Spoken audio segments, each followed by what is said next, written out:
Bismillahirrahmanirrahim.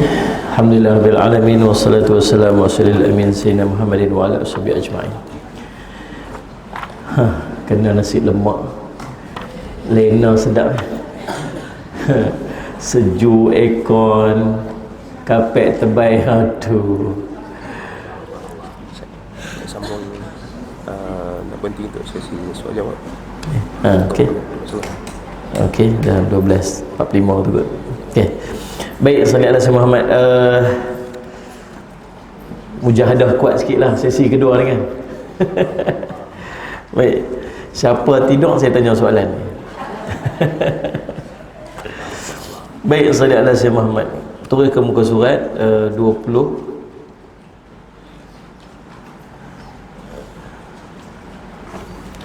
Kasih sayang Allah, kita sedia maklum kasih sayang seorang ibu kepada anaknya itu menggunung tinggi. Seorang ibu sanggup mengorbankan dirinya semata-mata mahu melihat anaknya membesar dengan sihat. Ketika seorang ibu mengandung kandungan mengalami ketumbuhan. Ini pengalaman saya berjumpa dengan seorang ibu ni, saya tulis kat sini. Seorang ibu ni dia ada ketumbuhan dalam perut dia, cysts. Waktu tu dia sedang mengandung dan doktor advice untuk dia gugurkan, untuk dia buat pembedahan tentang cyst tu, sebab takut nanti dia akan bagi kesan kepada semat kandungan tersebut yang boleh membahayakan nyawa ibu tu. Dalam keadaan doktor bagi option macam tu pun, dia antara dia buat pembedahan. Kalau dia biarkan, bahayanya kepada si ibu, boleh menyebabkan mati dia. Kalau dia buat pembedahan, dia mungkin akan kehilangan anak tu. Kalau dia tak buat pembedahan, mungkin anak dengan dia sekali.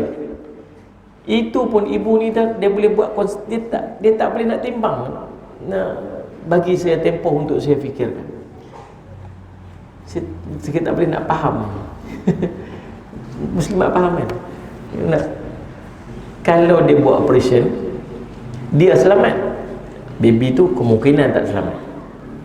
Kalau dia tak buat operation, dia tu kemungkinan tak selamat. Dia boleh membahayakan nyawa dia, bagainya.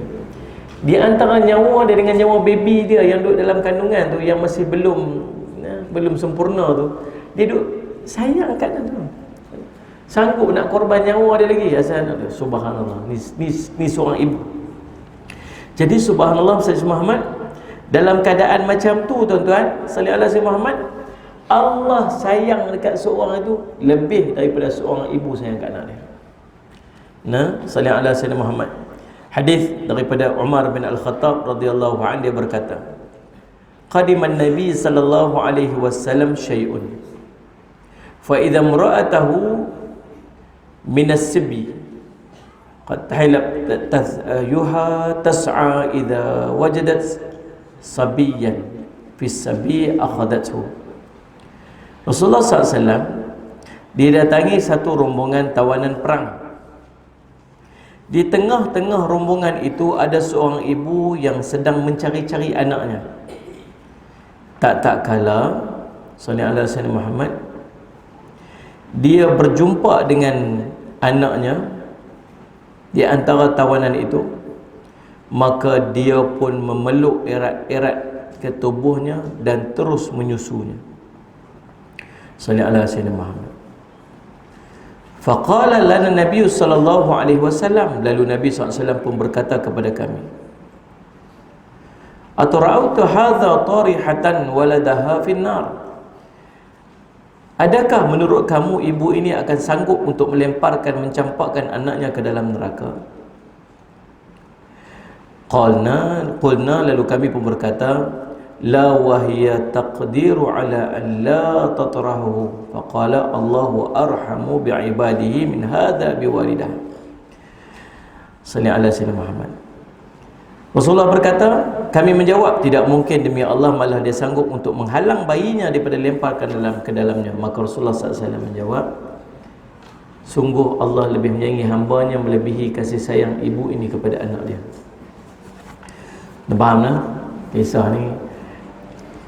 Kalau ibu sayang duduk dalam perang tu, tawanan perang tu, ibu tu hilang anak. Kalau orang ibu hilang anak ni habis. Subhanallah. Ada kawan saya, dia bawa keluarga dia pergi bercuti, pergi kelah di tepi pantai. Tahu tak, pada 26 Disember tahun 2000 berapa jadi tsunami besar? 2000 apa? 2004 kan? Dia bawa anak dia duduk seberang sebelah sini, dekat Sungai Dua, Pulau Pinang, sebelah sana, seberang Perai. Bawa anak dia pergi balik pulau, jauh tu, pergi balik pulau pagi tu, mandi laut, seronok-seronok. Tuan-tuan, tiba-tiba datang tsunami. Dia sempat ambil anak dia, berapa orang yang lain dengan isteri dia, sempat lari. Anak dia seorang hanyut. Sampai hari ni tak jumpa. Kalau nak jumpa kata mayat ke, jumpa hidup ke, mati ke, tak tahu. Mak ni Allah habis hati. Kalau jumpa mayat tak kira lagi, tahu kata mati. Ini langsung tak tahu. Sampai hari ni tak jumpa. Tuan-tuan, saya sempat boleh bayang tak macam mana perasaan seorang ibu hilang anak. Sayang ni Allah saja yang tahu. Bila dihilang anak dia dalam kelompok tawanan perang tu, cari. Jumpa ada seorang budak sama macam anak dia tu. Ambil budak tu, peluk, teringat anak dia. Cari lagi, jumpa anak dia, ambil anak dia terus nyusu bagi, peluk je. Allahu Rabbi. Sayangnya seorang ibu pada anak. Allah kata, sanggup tak tu mak tu lempak anak dia dalam api, ambil anak tu buang dalam api? Sanggup tak? Tak, Rasulullah. Bahkan dia sanggup terjun dalam api demi selamatkan anak dia. Tidak ni? Nabi kata apa? Sungguh Allah lebih sayang hamba dia lebih daripada ibu tu pada anak dia. Tuan-tuan, jadi kalau keadaan dia Allah sayang kat kita macam tu, ada tak saja-saja Allah nak buat kita ni supaya kita ni sakit? Boleh ada tak saja-saja Allah nak buat zalim kat kita? Boleh tak saja-saja Allah nak buat sesuatu ni yang merosakkan kita? Tuan-tuan faham tak ni? Ibu pun takkan buat kat anak dia macam tu, Allah pun takkan buat kat hamba dia macam tu. Tapi pasal apa kadang-kadang kita dapat benda yang tak sesuai dengan hajat kita? Kita kata Allah zalim kat kita. Pasal apa Allah buat saya macam ni? Pasal apa Allah hukum saya macam ni? Tuan-tuan, saya ingat. Yang pertama dia, tuan-tuan, salli ala sayyidina Muhammad. Salli ala sayyidina Muhammad. Salli ala sayyidina Muhammad. Daripada Abi Hurairah radhiyallahu anhu, Nabi SAW bersabda, Inna abda ana inda dhanni abdi bi. Aku ni sesuai dengan sangkaan hamba-ku terhadap. Kalau kita sangka buruk ke Allah, sangka buruklah jawab dia. Siapa sangka baik dengan Allah, baiklah jawab dia. Salli alaihi wasallam. Hadis ini mengajarkan bagaimana seorang muslim harus sentiasa bersangka baik pada Allah dan mempunyai sikap berharap padanya. Yakinlah bahawa setiap ketentuan Allah kepada kita pasti terkandung hikmah dan kebaikan, kerana sudah pasti yang mengasihi tidak akan menzalimi orang yang dikasihi dia. Cuma terkadang disebabkan keterbatasan akal kita tidak mampu untuk menilai hikmah di sebalik apa yang berlaku. Dia berhasil dengan kita mengenali Allah dan kembali menuju kepada setiap keadaan. Allah berfirman, fafirru ilallah inni lakum minhu nadhirum mubin. Maka segeralah kamu kembali ke menuju Allah. Sungguh aku ini Rasul, seorang memberi peringatan yang nyata darinya untuk kamu. Surah Az-Zariyat ayat 50. Betapa begitu Allah begitu menyayangi kita dengan rahmat daripadanya. Dia memberikan rezeki kepada kita. Dengan kasih sayangnya Dia beri kesihatan. Dengan belas kasihannya Dia mencukupkan segala keperluan kita. Janganlah sesekali kita merasa selesa, apatah lagi menyombongkan diri dan merasakan dia semata-mata daripada hasil usaha kita sendiri. Ini kerana sesungguhnya kesemua nikmat yang kita peroleh adalah dengan rahmat dan kasih sayang Allah kepada kita. Allahumma salli ala sayyidina Muhammad. Muka surat 25, ujian tanda sayang. Setiap kali kita merasakan doa kita tidak dimakbulkan, kita berdoa supaya kita dapat bekerja lebih dekat dengan keluarga kita, sebaliknya kita dihantar jauh ke pendalaman. Contohlah ni, ibu bapa dan pasangan memaksa agar memohon kita dipindahkan ke lokasi yang lebih dekat. Kita mohon kepada pihak atasan dan berdoa sungguh-sungguh, namun usaha itu seolah tidak dimakbulkan. Pada saat itu adakah Allah tidak menyayangi diri kita? Apabila kita diuji pertama kali, fikirlah bahawa sungguhnya Allah menyayangi kita. Kita kadang-kadang minta, bagilah duduk dekat dengan keluarga. Allah hantar jauh. Nah, posting tempat jin bertendang ni. Ni mak kita kata apalah wala duduk jauh sangat tu. Subhanallah, saya sebut. Nah, minta posting tak lepas-lepas, minta pindah tak lepas-lepas. Sallallahu alaihi wasallam. Nak lepas macam mana? Kalau nak pindah pergi tempat sini, nak kena orang pergi kat sana, siapa pun tak mau pergi tempat kita tu. Subhanallah. Tuan-tuan, dulu waktu minta kerja, majikan tanya, sanggup tak kalau kami hantar mana-mana? Sanggup. Oh, bunyi kemas tu. Saya sanggup ke mana saja. Subhanallah. Mak dia pesan macam tu. Mak dia pesan, nanti pergi interview, kalau dia bertanya nak pindah mana pun sanggup, cakap sanggup je. Nanti tak dapat kerja, dia pun sanggup. Dapat surat duduk Sarawak mana. Subhanallah. Waktu tu siapalah, buatlah, minta doa lah, minta doa. Allah SWT. Macam Allah tak bagi. Ingat, apabila kita diuji pertama sekali, fikirlah bahawa sesungguhnya Allah menyayangi kita. Boleh jadi Allah sengaja mau meletakkan kita di jauh, di ceruk pendalaman supaya kita menjadi lebih dekat dengannya. Boleh jadi kita dipindahkan ke kerja, ke tempat lebih dekat dengan keluarga kita, maka kita tidak akan menjadi sebaik mana kita sekarang. Kadang-kadang apabila Allah mahu memberikan kebaikan kepada kita, Allah memaksa kita dengan menghantar kita ke satu kawasan yang kita rasa kawasan itu tidak sesuai dengan kita. Kita merasakan kita tak sepatutnya tinggal di sana. Dalam kehidupan kita seringkali menerima sesuatu yang tidak kita senangi, iaitu ujian. Hakikatnya ujian merupakan tanda kasih sayang Allah kepada hamba-Nya. Tanda bahawa dia sentiasa dalam perhatian Allah. Cuba kita perhatikan saat kita diuji dengan kesakitan, kita semakin kerap mendengar ceramah agama. Kita banyak menyebut nama Allah, banyak berdoa, bahkan semakin meningkat ingatan kita kepada Allah. Demikian juga bila kita menerima musibah-musibah yang bertambah kuat hubungan kita dengan Allah. Betul kan? Bila kita ni duk elok, sihat elok, macam-macam, sonok sini, buat tu, buat ni, lupa Allah sahaja. Allah bagi ujian sikit, ya Allah, ya Allah, ya Allah. Tak ni, ya Allah tolong, ya Allah tolong, ya Allah. Bagilah ya Allah, dapat balik ya Allah, sembuh, lupa tu buat balik. Tuan-tuan, kita ni macam layang-layang. Kan layang-layang nak lepas ni, Sallallahu Alaihi Muhammad, nak bagi layang-layang naik tinggi tu, dia bukan boleh lepas tali tu. Kalau lepas tali tu, dia apa? Jatuhlah dia. Tuan-tuan, biasa main layang-layang tak? Astaghfirullahaladzim. Tahu tak? Kami orang kampung, tuan-tuan ni orang pekan kaya ni. Orang main bola layang kat sini, sangkut habis wire elektrik orang. Jatuh atas bumbung. Kami kat kampung best tuan-tuan. Musim kering tu, padi tu, lepas dia ambil padi tu, selapang-lapangnya taman permainan kami ni. Tuan-tuan, main layang-layang. Waktu tu angin timur. Angin main. Subhanallah. Waktu kering main layang-layang. Waktu dia daripada bogak tanah tu kan. Lepas tu lepas dia mesin bajak tanah tu, tu bahasa orang sini bajak lah. Dibajak tanah tu tuan-tuan, dimasukkan air nanti nak ni kan, tangkap ikan pula. Best tuan-tuan, subhanallah.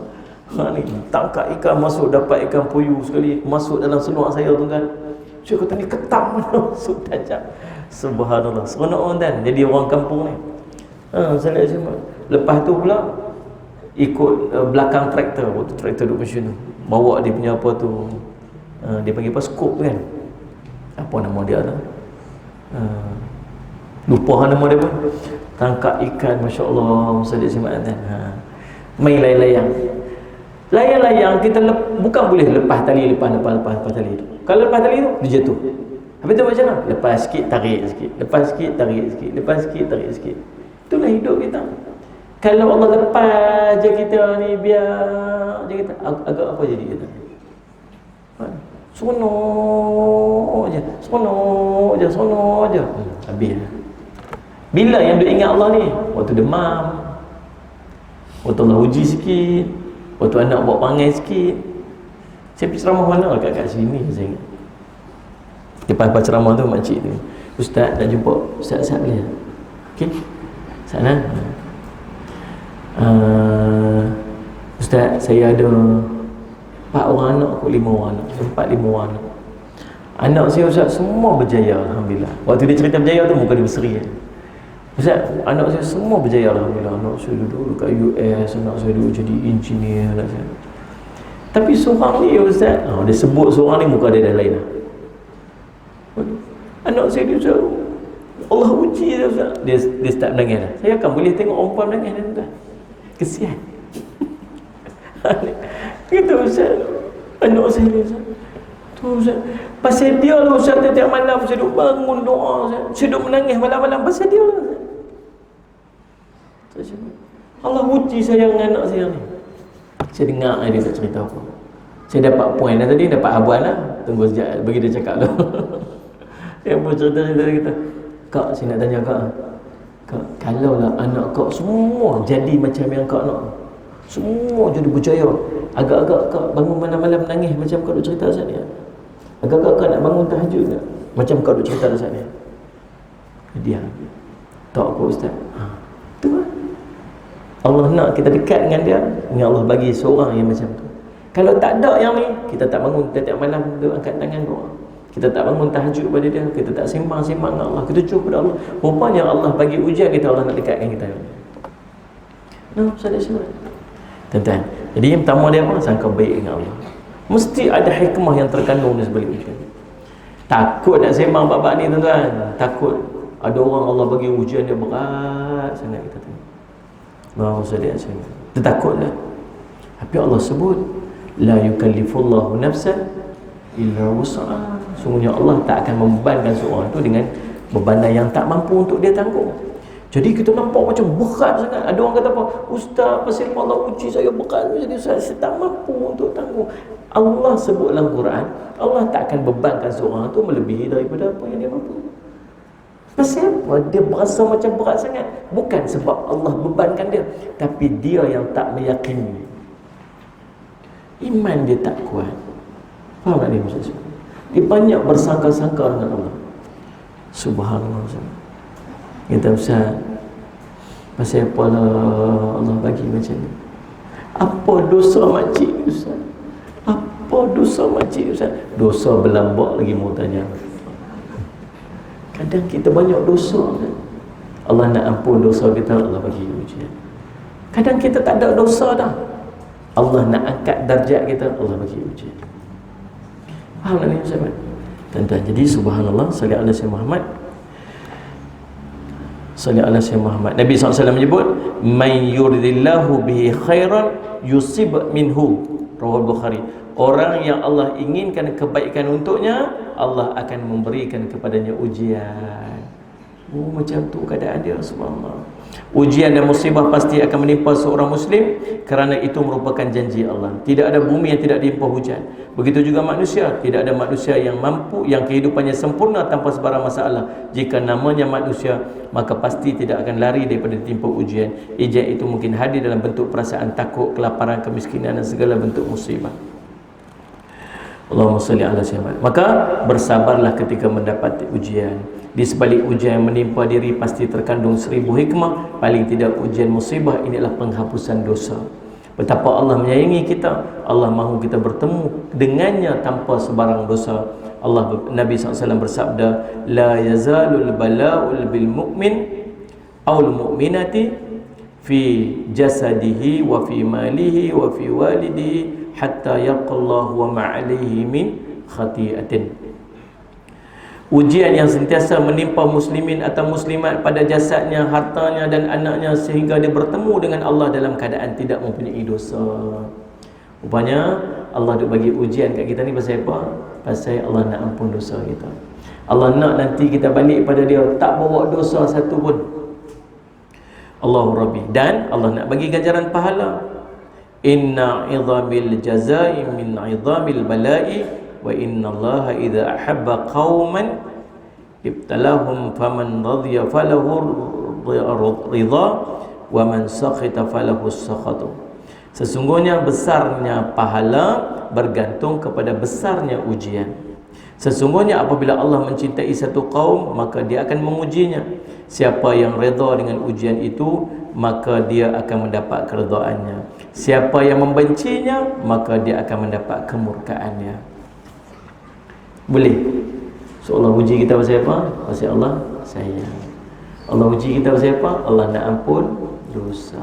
Allah uji pasal apa? Pasal Allah nak bagi pahala.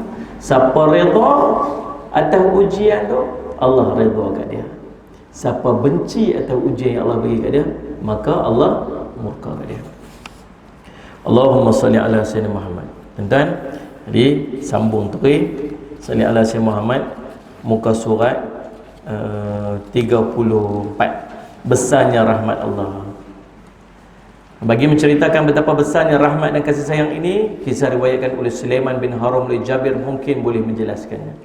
Daripada Jabir bin Abdullah, dia berkata, satu hari kami keluar bersama Rasulullah SAW. Di tengah perjalanan baginda bersabda, sebentar tadi Jibril datang kepadaku dan berkata, wahai Muhammad, dahulu kala ada seorang hamba yang sangat soleh. Dia beribadah kepada Allah 500 tahun. Seluruh hidupnya dia abadikan hanya kepada Allah. Dia tinggal di puncak sebuah gunung yang terletak di tengah lautan. Tidak jauh daripada tempat dia beribadah, di kaki gunung keluarlah air tawar sebesar jari yang keluar di celah-celah batu sebagai tempat menghilangkan rasa haus. Di tempat tadi juga ada sepohon delima yang setiap malam mengeluarkan buahnya. Apabila petang hari tiba, dia turun daripada puncak gunung menuju kepada air tawar tadi bagi mengambil wuduk sekaligus meminum dan memakan buah delima sebagai mengisi perutnya yang kosong. Setelah itu dia kembali beribadah. Demikianlah rutinnya hari-hari. Hebat tak orang ni? 500 tahun ibadah, duduk atas puncak gunung buat ibadat. Siapa pun tak kacau dia. Dia duduk dalam keadaan tak ada terdorong pun untuk buat maksiat. Nampak maksiat apa? Dia semua-semua duduk atas bukit. Nikmat dia dapat apa? Air tawar besar bujari, buah delima. Tu je nikmat dia dapat. Cuba bandingkan kita ni. Rumah, kereta, makan. Salih alaihi Muhammad. Ni pagi ni saja dah berapa kali makan. Tadi keluar tadi dah makan macam canai. Sambil duduk berjalan main nampak nasi lemak pun nasi lemak dah. Sampai ni berhenti rehat sekejap nasi lemak dah. Sekejap lagi habis lagi, makan lagi. Kerja makan dia. Mana pasal dia semua Muhammad? Tuan-tuan, dia dapat apa? Ayam besar ni. Buah delima makanan dia. 500 tahun non-stop ibadat. Satu hari dia bermohon kepada Allah agar dimatikan dalam keadaan sujud, maka Allah mengabulkan permintaan dia. Lalu dia pun mati dalam keadaan sujud. Ketika dia berada di hadapan Allah pada hari kiamat, Allah berfirman, wahai hambaku, masuklah ke dalam syurga dengan rahmat. Dia minta ke Allah mati dalam sujud, Allah makbulkan. Layaklah tuan-tuan mati dalam sujud. Pasal ibadat sangat hebat. Kalau kita tengok orang mati tengah sujud, kita kata apa? Hebatlah, husnul khatimah. Tengok, agak-agak masuk syurga tak kalau mati tengah sujud tu? Syurga lah tempat dia tuan-tuan. Bukan boleh berlakon-lakon, bukan boleh berlakon-berlakon. Kalau malaikat mai beritahu kat kita, tak apa ya, tengah-tengah duduk kuliah ni kita dia mai kat tepi, Assalamualaikum. Waalaikumsalam. Kita boleh, siapa ni jubah hitam, sorban hitam duduk tepi kita ni? Ni siapa? Saya malaikat maut. Aduh. Dia boleh kita lagi berapa hari lagi, tarikh sekian apa semua, waktu ni jam apa, nak qalu innalillah. Kalau tahu macam tu, hari tu buat ibadat non stop lah, tengah sujud. I got time dia sujud. Mati tengah sujud. Tak apalah tuan-tuan, ni kita tak tahu bila ni. Ni bukan jenis berlakon-berlakon tuan-tuan. Sallallahu alaihi Muhammad. Nah, dapat Allah bagi. Mati tengah sujud, bangkit pada masyarakat masuk syurga. Allah kata apa? Kamu masuk syurga dengan rahmatku. Dia kata apa? Allah, ya Allah, aku masuk syurga dengan amalku, ya Allah, bukan kerana rahmatmu. Aku buat ibadat 500 tahun, ya Allah, tinggal ni segala nikmat, tinggal semua, tak mau apa kat dunia ni. Aku berkorban dah ni. Layak tak dia masuk syurga dengan amalan dia? Kita yang boleh main kuliah ni duduk daripada pukul 9 tadi ni, pukul apa tadi? 8.30 namanya ada apa? 8.30 tadi main berjalan kaki ni. Ni sampai pukul 1 lagi baru balik ni. Rasa macam ahli syurga Firdaus nampak dia ni. Rasa macam tak boleh buat macam aku ni, rasa-rasa ni ini amalan ahli syurga Firdaus ni. Subhanallah. Dia lagi lah tak tinggal semua 500 tahun kan. Dia berasa macam layak sangat dia masuk syurga dengan amalannya. Allah kata, wahai hamba-Ku, masuklah ke syurga dengan rahmat-Ku. Hamba tu jawab lagi, ya Allah, bukan kerana rahmat-Mu aku masuk syurga, melainkan kerana ibadah-Ku. Aku habiskan seluruh umurku hanya untuk beribadah kepadamu. Lalu Allah berfirman, hamba-Ku ini membandingkan nikmat yang aku berikannya dengan amal ibadah yang telah dilakukan. Ketahuilah wahai hamba, nikmat penglihatan sahaja yang aku berikan kepadamu itu belum cukup bagi membalas amal ibadahmu yang 500 tahun itu. Belum lagi dengan nikmat-nikmatku yang lain. Mata kamu tu saja. Nak timbang 500 tahun punya pahala amal pun tak boleh nak challenge. Tu tak kira lagi nikmat-nikmat lain yang aku bagi. Tuan-tuan, kita betul tuan-tuan. Dia 500 tahun, mata dia pun tak boleh nak timbang. Kita dengan mata kita, dengan tubuh badan kita, dengan nikmat baju saja hari ni saja berapa lay pakai dah. Nah, ni pagi punya lain. Saya petang lagi lain pula. Dia nak pakai ni sampai petang lagi. Tak ada almari tu 3 almari baju dia. Jenuh subhanallah saya. Nu kita dah bawa biji kat rumah. Nu rumah lagi subhanallah saya. Kasut pula matching dengan baju. Baju matching kasut bag. 3 sekali. Kalau biru semua. Tuan, ya Allah, nikmat macam-macam Allah bagi. Tuan-tuan, lagi patut kita lagi banyak ibadat pada dia. Yang dia 500 tahun mata saja tak boleh nak timbang. Lalu salli ala sayyidina Muhammad, Allah berfirman, baiklah wahai hamba-Ku, mendekatlah kamu dan jawablah pertanyaan-pertanyaanku ini. Wahai hamba-Ku, siapa yang menciptakan engkau daripada tiada? Engkau ya Allah. Allah tanya lagi, siapa yang memberimu kesihatan sampai kamu dapat beribadat 500 tahun? Engkau ya Allah. Allah bertanya lagi, siapa yang menempatkan kamu di tengah lautan sehingga kamu dapat beribadah dengan tenang? Siapa pula yang mengeluarkan air tawar sebagai tempat minum padahal kamu berada di tengah lautan yang masin airnya? Siapa yang mengeluarkan buah delima daripada pohonnya yang selalu berbuah setiap hari sebagai makananmu padahal buah itu sepatutnya berbuah setahun sekali? Siapa yang mematikan engkau ketika kamu sujud? Engkau ya Allah. Kemudian Allah kembali berfirman, semua itu adalah rahmat-Ku dan kerana rahmatlah aku masukkan kamu dalam syurga. Engkaulah hamba-Ku yang paling beruntung, kerananya lah masuklah kamu dalam syurga. Hamba itu kemudian masuk ke dalam syurga dengan rahmat Allah. Faham tuan-tuan? Jadi subhanallah, sampai nak masuk syurga nanti pun kita duduk, kita memalukan rahmat Allah. Kita masuk pada bahagian kedua. Ni baru masuk tajuk kita. Yang ni baru masuk tajuk amalan yang akan mengundang rahmat Allah. Amalan pertama, muka surat berapa? Muka surat 44. Amalan pertama yang akan mengundang rahmat Allah bersifat ihsan dalam kehidupan.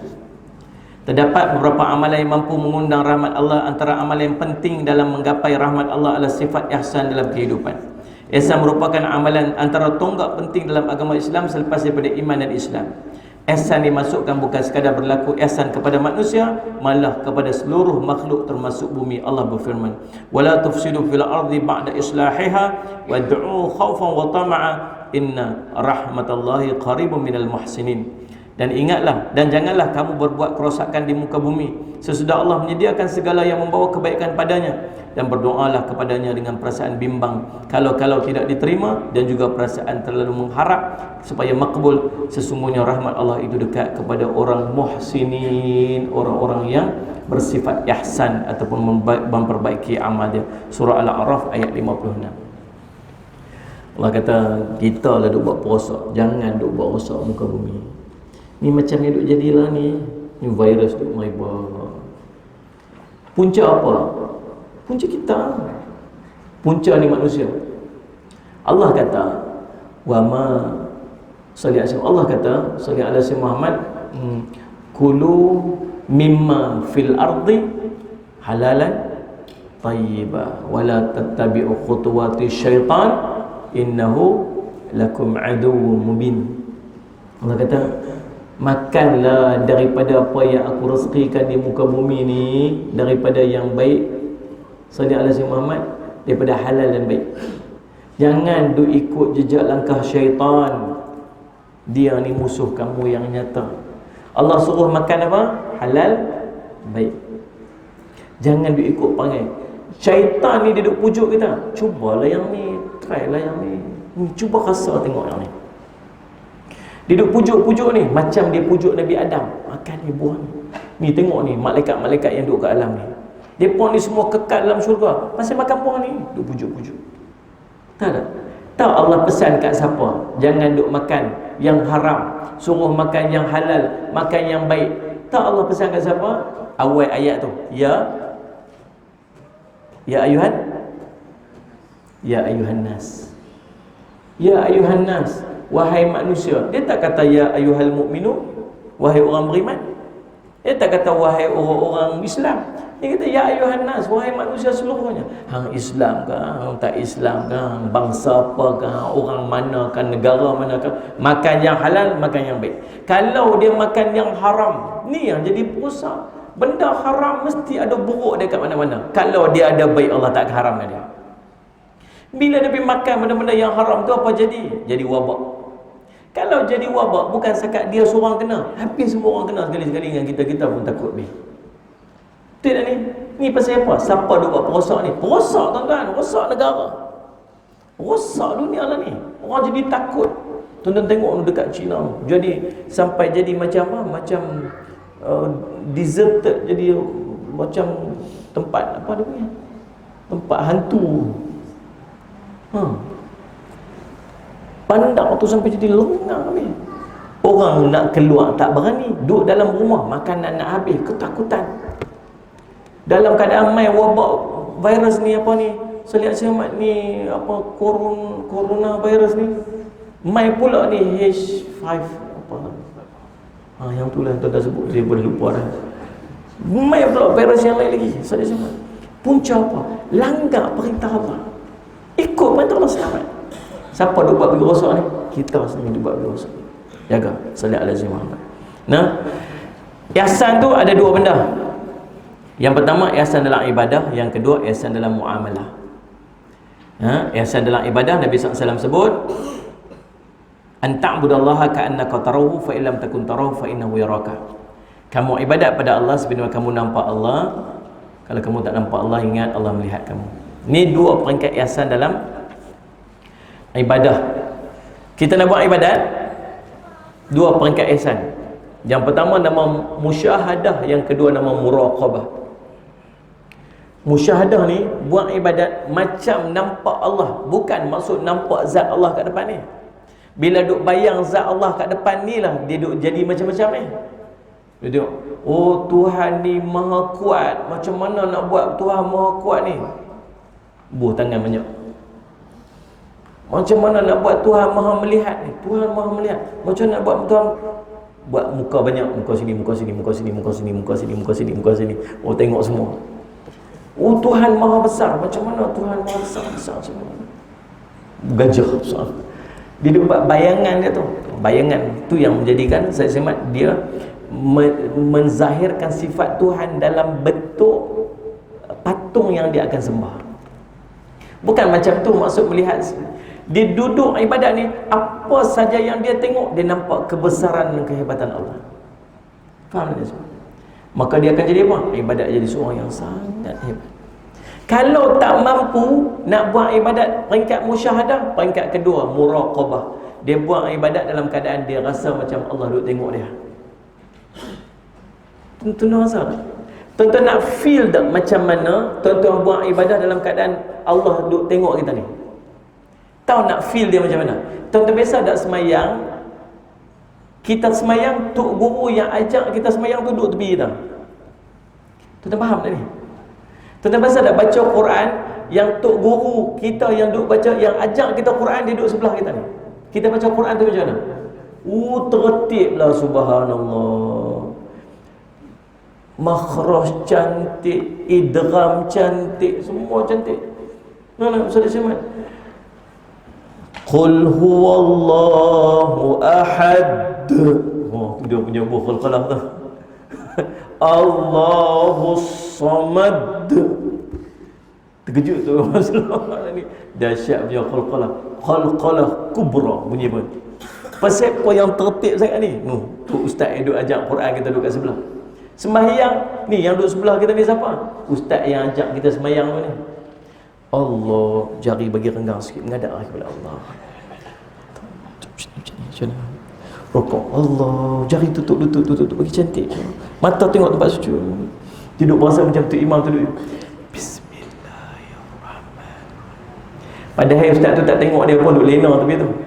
Dia berhenti lah, elok lah. Pasal apa? Ustaz tu duduk tengok. Ni bukan ustaz tengok. Ni bukan tok guru Quran kita tengok. Siapa tengok dia? Allah tengok. Dan Allah tengok bukan setakat zahir perbuatan dia. Allah tengok sampai dalam hati dia. Lagi lah nak kena muraqabah.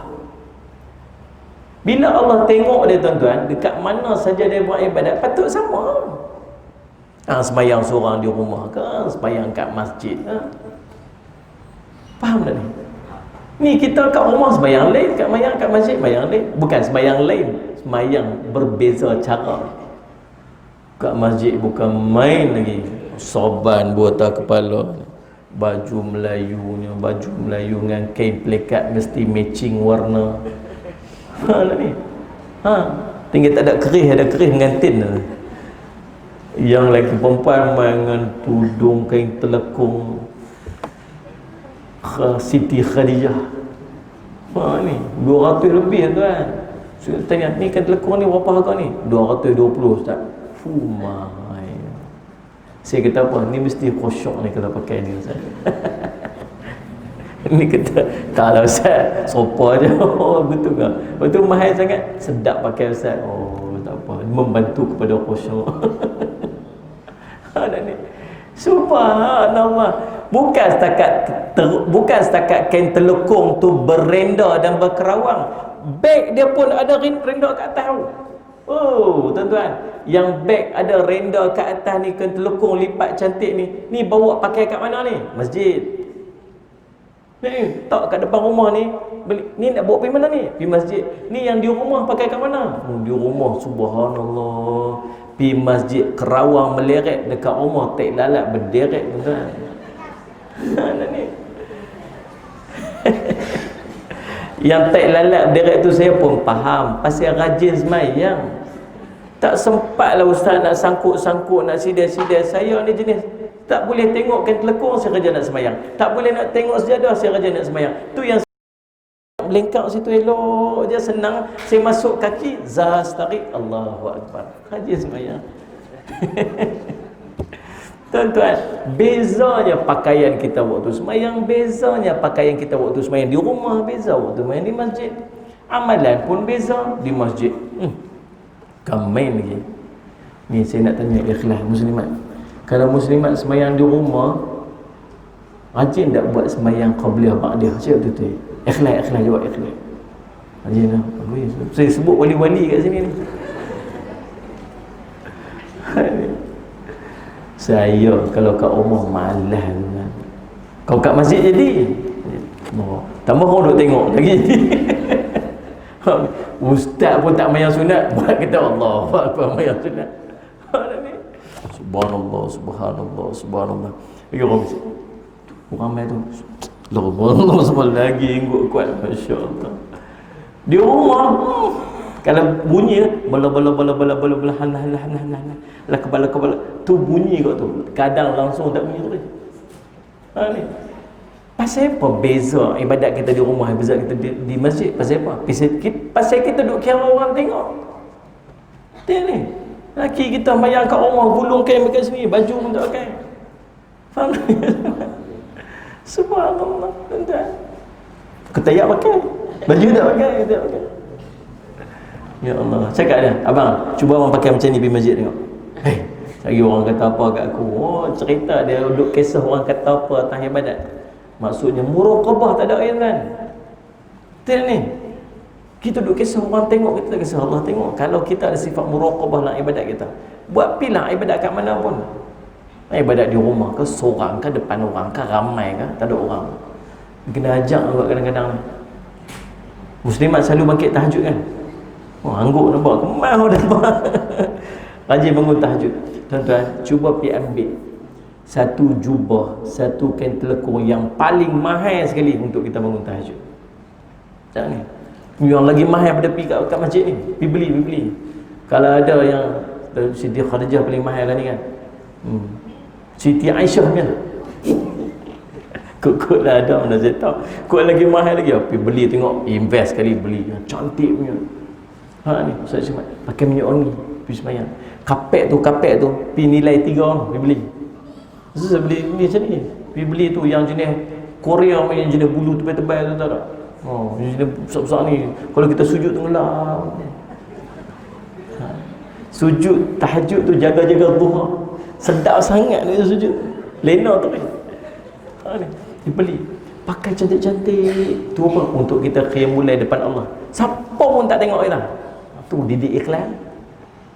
Bangkit pergi pagi-pagi. Orang lelaki-lelaki pakai beli jubah mahal-mahal sikit. Ikat serban siap-siap. Ikat serban. Dan nak pergi masjid takut orang pakai serban, takut pakai serban orang tolak dia imam kan. Di rumah siapa pun tak tolak dia imam sembahyang seorang-seorang. Kok rasa tak reti nak ikat serban, pergi cari siapa ustaz mana yang reti ikat serban, pergi suruh dia ikat serban atas kepiah kita keras ni macam nak makan ni. Macam ustaz pakai. Kepiah keras tu ikat serban elok-elok berpin. Supaya dia tak terongkai. Ni tak kat rumah tu siap-siap. Bangun pukul 3-4 pagi, pakai serban, pakai jubah, pakai minyak wangi, hampas sajadah. Allahu Akbar sembahyang tahajud. Best. Mana ni? Sagi nak pergi masjid, pakai baju biasa, pakai jubah kita yang biasa kita pergi masjid. Saudara Syekh Muhammad didik supaya kita boleh buat ibadat ni waktu kita seorang-seorang tu, kalau tak dapat sama pun, kalau tak dapat lebih baik pun, dapat sama pun tak apa dah. Jangan waktu kita seorang-seorang kita lekehkan ibadat kita, waktu kita depan orang kita perelokkan ibadat kita. Tu dah nampak macam buat ibadat untuk orang, bukan lagi untuk Allah. Faham dan salli ala Sayyidina Muhammad? Muraqabah. Jadi subhanallah salli ala Sayyidina Muhammad. Jadi salli ala Sayyidina Muhammad. Ihsan dalam muamalah pula macam mana? Ihsan sama hubungan dengan manusia. Lalu kata Nabi SAW, Allahumma salli ala Sayyidina Muhammad. Allah Nabi SAW sebut, innallaha katabal ihsanu ala kulli syai. Fa idza qataltum fa ahsinu qitlatahu wa idza dhabhtum fa ahsinu zibhatahu. Wal yuhidda ahadukum syafratahu wal yurih dhabihatahu atau kama qala rawahu Muslim. Nabi SAW sebut, sungguhnya Allah telah mewajibkan ihsan atas setiap perkara. Apabila kamu membunuh, maka perelokkan pembunuhan kamu. Apabila kamu menyembelih, maka perelokkan penyembelihan kamu. Hendaklah kamu menajamkan pisau dan menenangkan haiwan yang hendak disembelih. Dalam hadis ni cerita tentang apa? Cerita tentang kalau dalam bab membunuh pun, nak menyembelih pun kena berlaku ihsan dengan binatang yang nak kita sembelih, apatah lagi jaga hubungan kita sesama manusia. Ihsan. Nak faham ihsan ni macam mana sama manusia ni? Letak diri kita di tempat dia. Kita nak tahu nak sifat ihsan sama-sama kita ni macam mana? Letak diri kita kat tempat dia, maka kita akan jadi ihsan. Tuan-tuan faham tak ni? Kalau tak faham, saya nak guna perkataan nenek saya, dia sebut macam ni. Nenek saya sebut, put ourselves in their shoe. Dia pandai, nenek saya pun tak ada orang. Letak diri kita kat tempat dia tu, maka kita akan berlaku ihsan. Kita faham macam mana? Kalau orang tak suka kita bercakap bohong kat orang tu, maka kita jangan bercakap bohong kat orang. Kalau kita tak suka orang tipu kita, kita jangan tipu orang. Kalau kita tak suka orang buat zalim kat kita, kita jangan buat zalim kat orang. Kalau kita tak suka orang duk cerita aib kita, kita jangan cerita aib orang.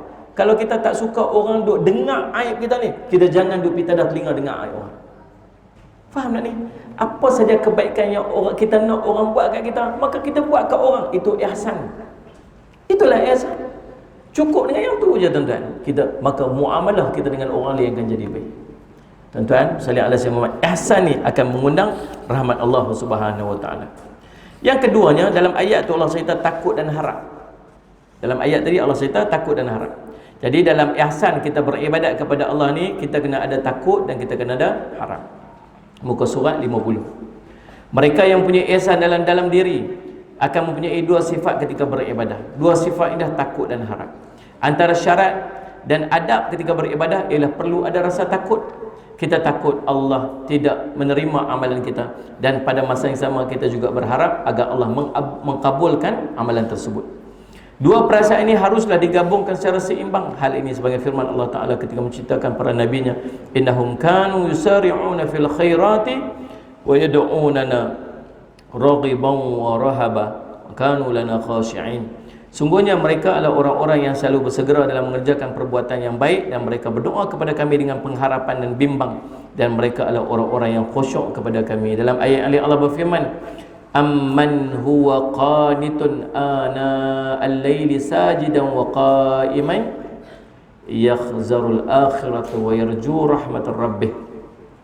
Apakah kamu wahai orang musyrik yang lebih beruntung, ataukah orang beribadat di waktu malam dengan sujud dan berdiri, sedangkan dia takut kepada azab akhirat dan mengharap rahmat daripada Tuhannya?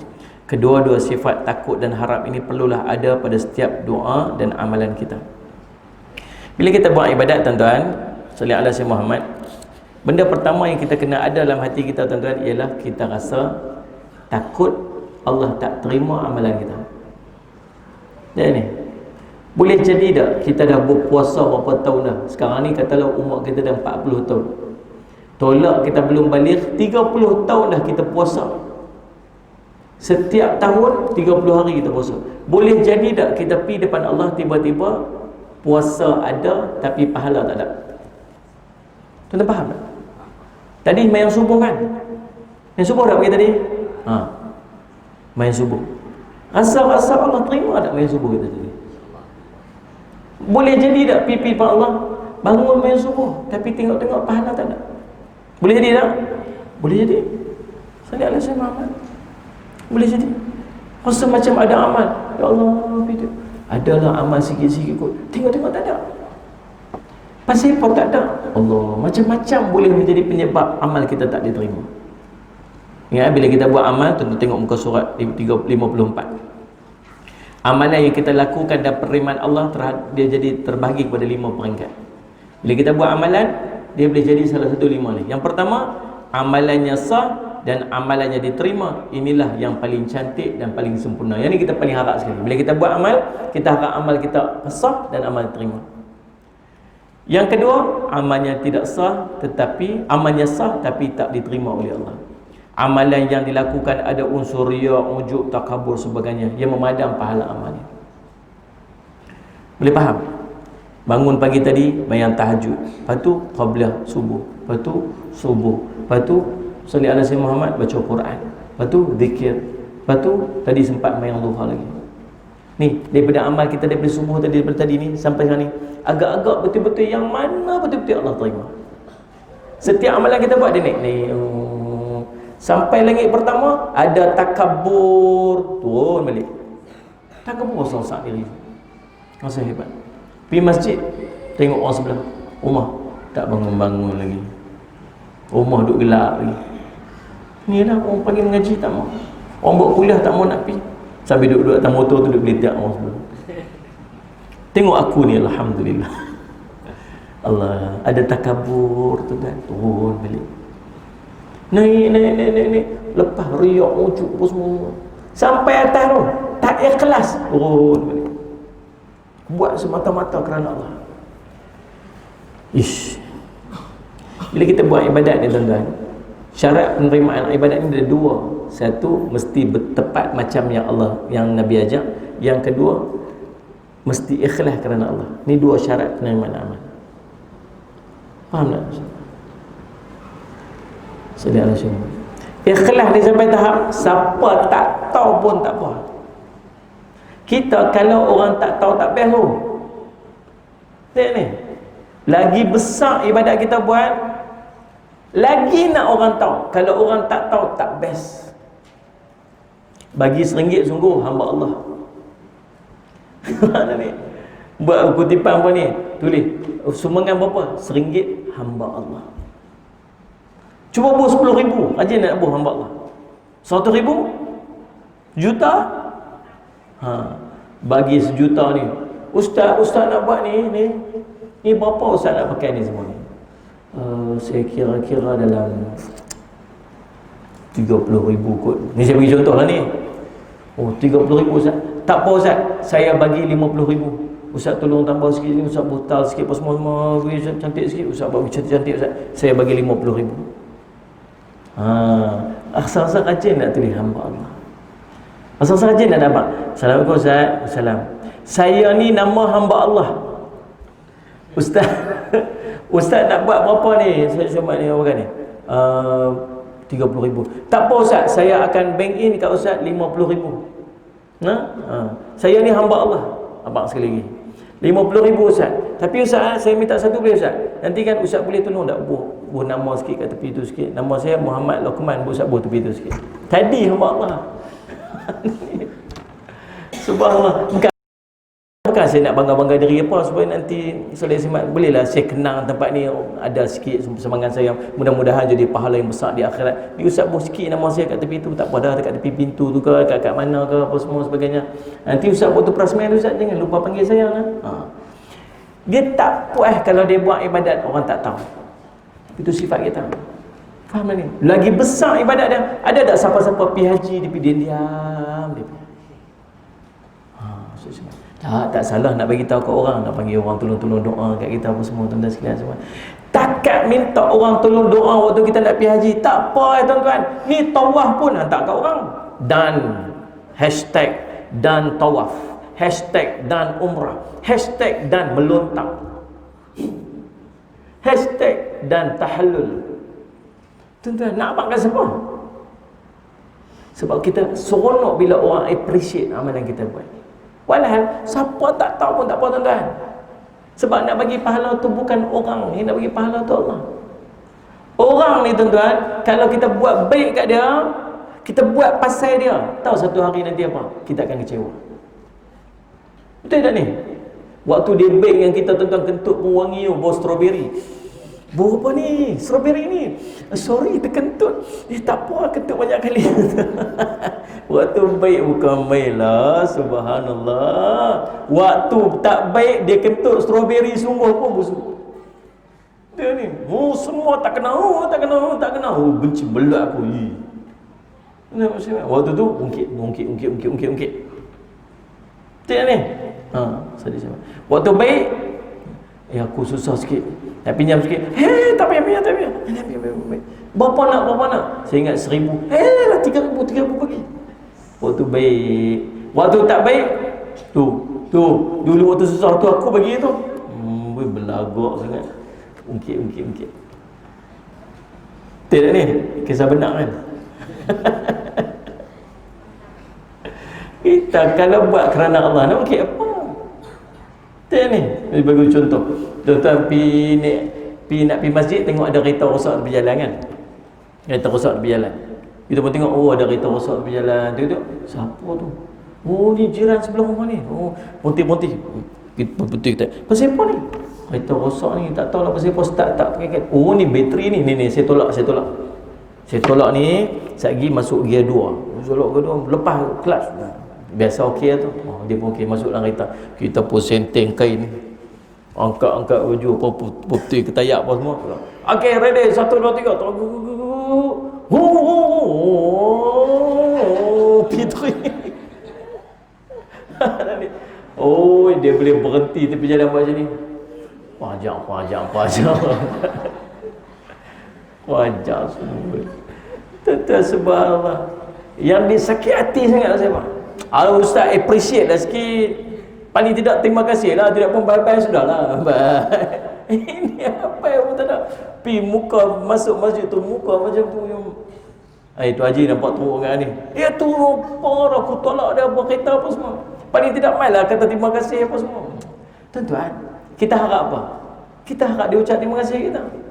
Kalau dia buat kerana Allah, orang tu terima kasih kah? Orang tu tak terima kasih kah? Siap orang tu siap patah balik. Pergi patah balik apa? Apalah tolak pun lembab. Ya pilih nak puji kah, nak keji kah, macam pasal lah aku buat kerana Allah. Patutnya macam tu kan.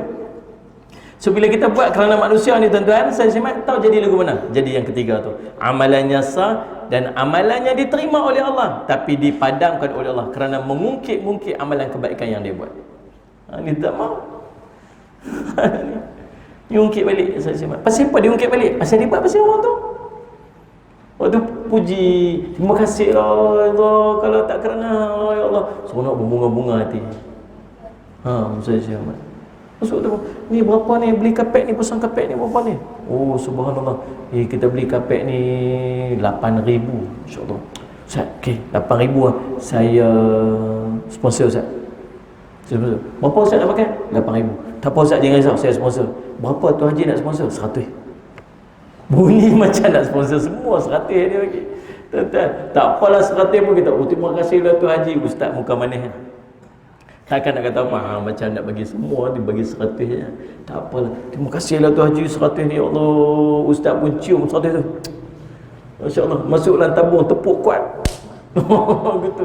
Haji tu pun balik macam ni. Tuan-tuan masya Allah. Faham tak ni? Naik tak berapa lama tuan-tuan sekalian, Ustaz Samad berkeling dengan ustaz tu. Adalah kek apa jadi kat ustaz tu, berkeling dengan dia. Dia boleh cerita kat orang, hantar tak ni, sembang kawan dia. Hantar tak tu kapek kat surau tu surau tahfiz tu. Tahfiz apa? Diniah tu tahu tak? Tu kapek kat tahfiz diniah tu aku yang sponsor hantar tak ni. Tu aku wakaf tu. Kalau tak kerana aku wakaf tu imam sujud atas simen tu hantar. Bunyi kawan tu tenganga-tengang. Berapa hang wakaf tu? 100 hantar tak? Aduh. Tuan-tuan tahu tak, selama dia duduk tu, orang duduk buat ibadat tu, pahala kena stop pergi kat dia. Pergi kat dia. Orang semayang sampai pahala kat dia, orang ibadat sampai pahala kat dia, orang mengaji, budak ni duduk hafal-hafal Quran, pahala sampai. Hari dia ungkit tu, Allah padam. Zaz. Bukan sekat padam hari tu, Allah padam daripada mula dia bagi hari tu ni. Habis. Bukan setakat tu, dia tak apa habis 100 je. Ada orang bagi beribu-ribu, ada orang bagi sejuta. Ungkit habis Allah padam. Kalau setakat padam tu tak apa, dia habis duit tuan-tuan, dia akhirat Allah tak mau tengok muka dia, dan Allah tak mau ajak bincang dengan dia. Di antara orang yang Allah sangat marah ialah orang yang ungkit pemberian. Enggak elok tuan-tuan, jaga elok. Nak buat amalan apa, buat bagi ikhlas. Buat ikhlas, buat kerana Allah. Allah, bukan pasal siapa-siapa, bukan pasal ustaz, bukan pasal apa. Nak buat kerana Allah. Tenanglah hati dia. Faham tu? Ihsan. Tu ihsan tu. Yang keempat, amalannya sah dan amalan diterima Allah, tapi pahala amalan tersebut diberikan kepada orang lain. Amal sah dah, amal Allah terima dah, pergi ke akhirat faraid. Nah faraid. Faraid orang ni sikit, faraid orang ni sikit, faraid orang ni sikit. Pasal apa faraid lebih kat orang ni? Dulu mengumpat dia. Dulu fitnah dia.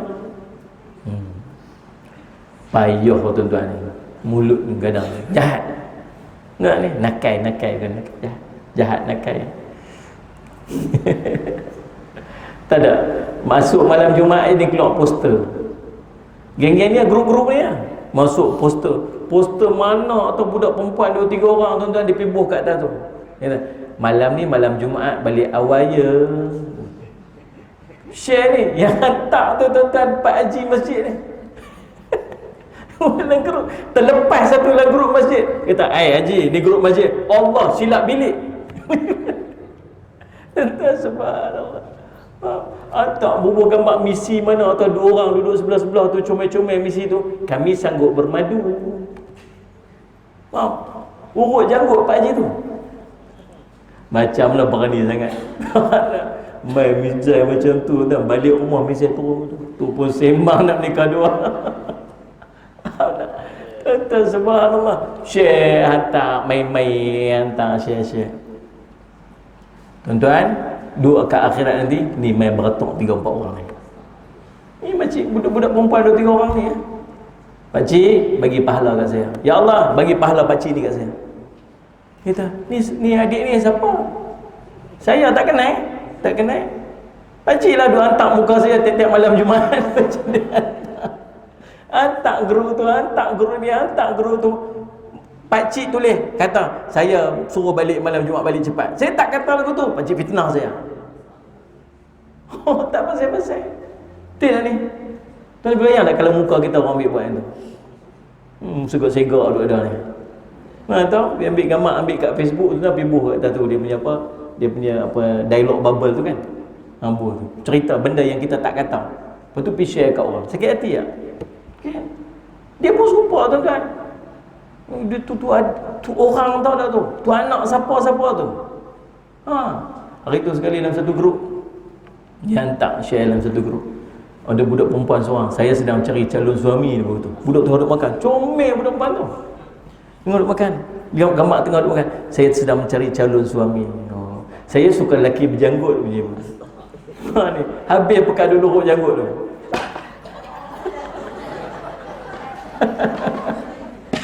So, tuan-tuan tahu tak?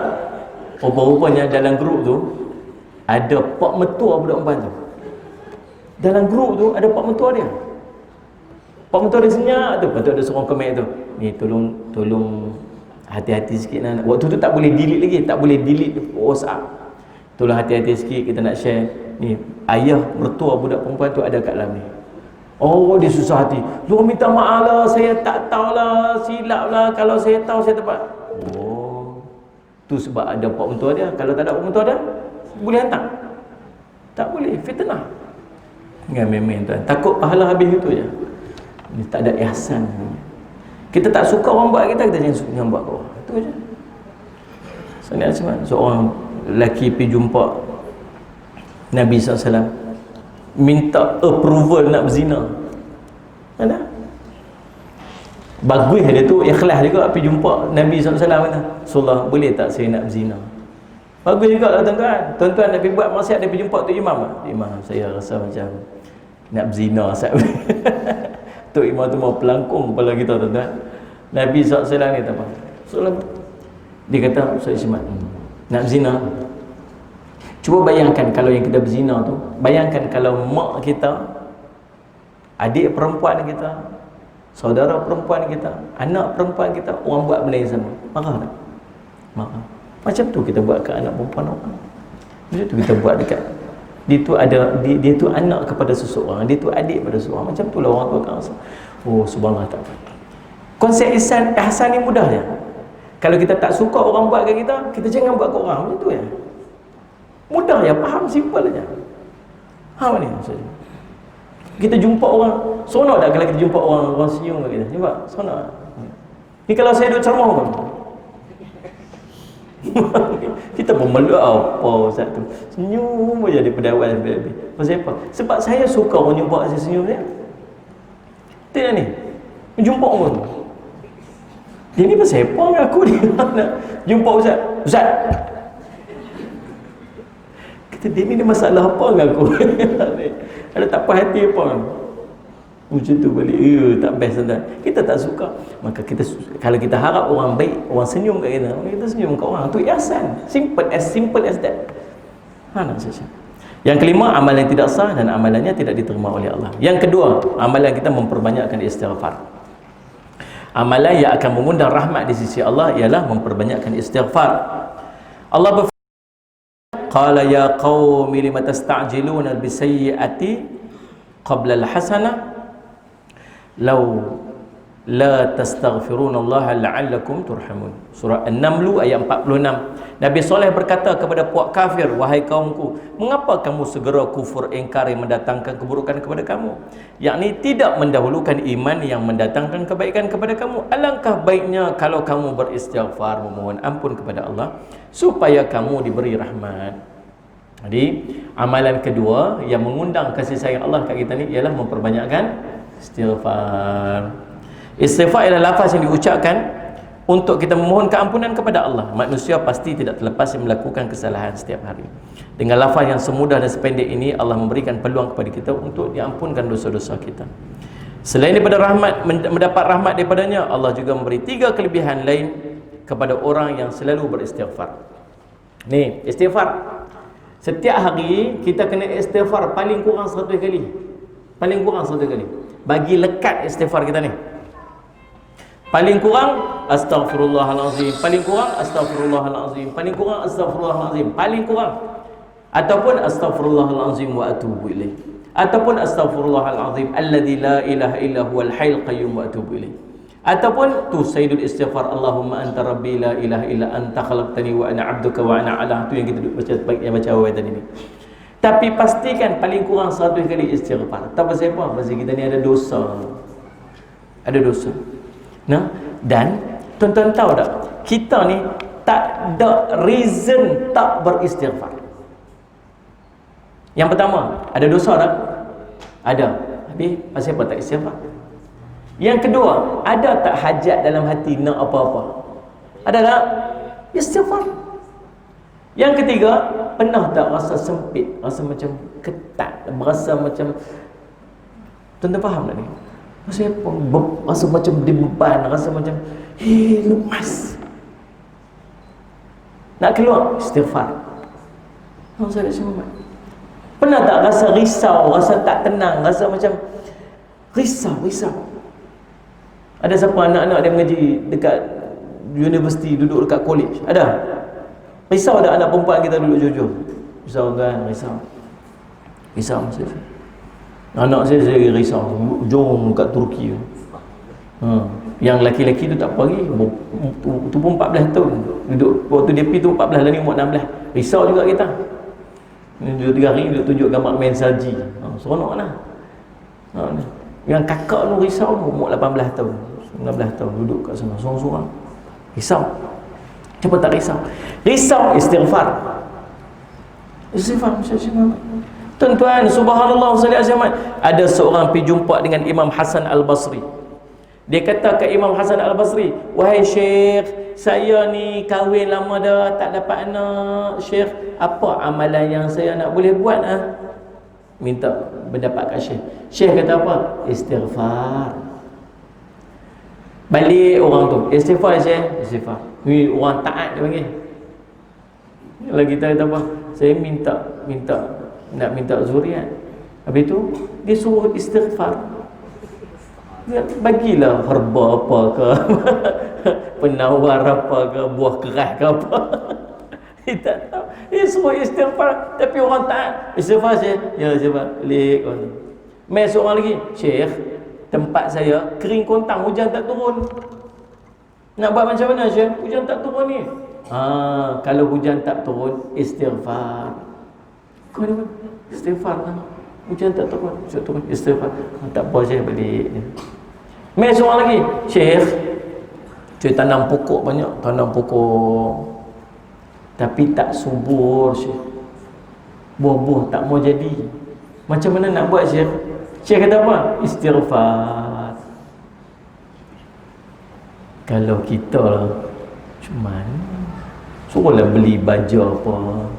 Tak ni Purodan ke apa, saya tak tahu. Bila buat apa baju akan bagi apa kod cara kita tanam tak kena. Syekh kata istighfar, tak apa balik.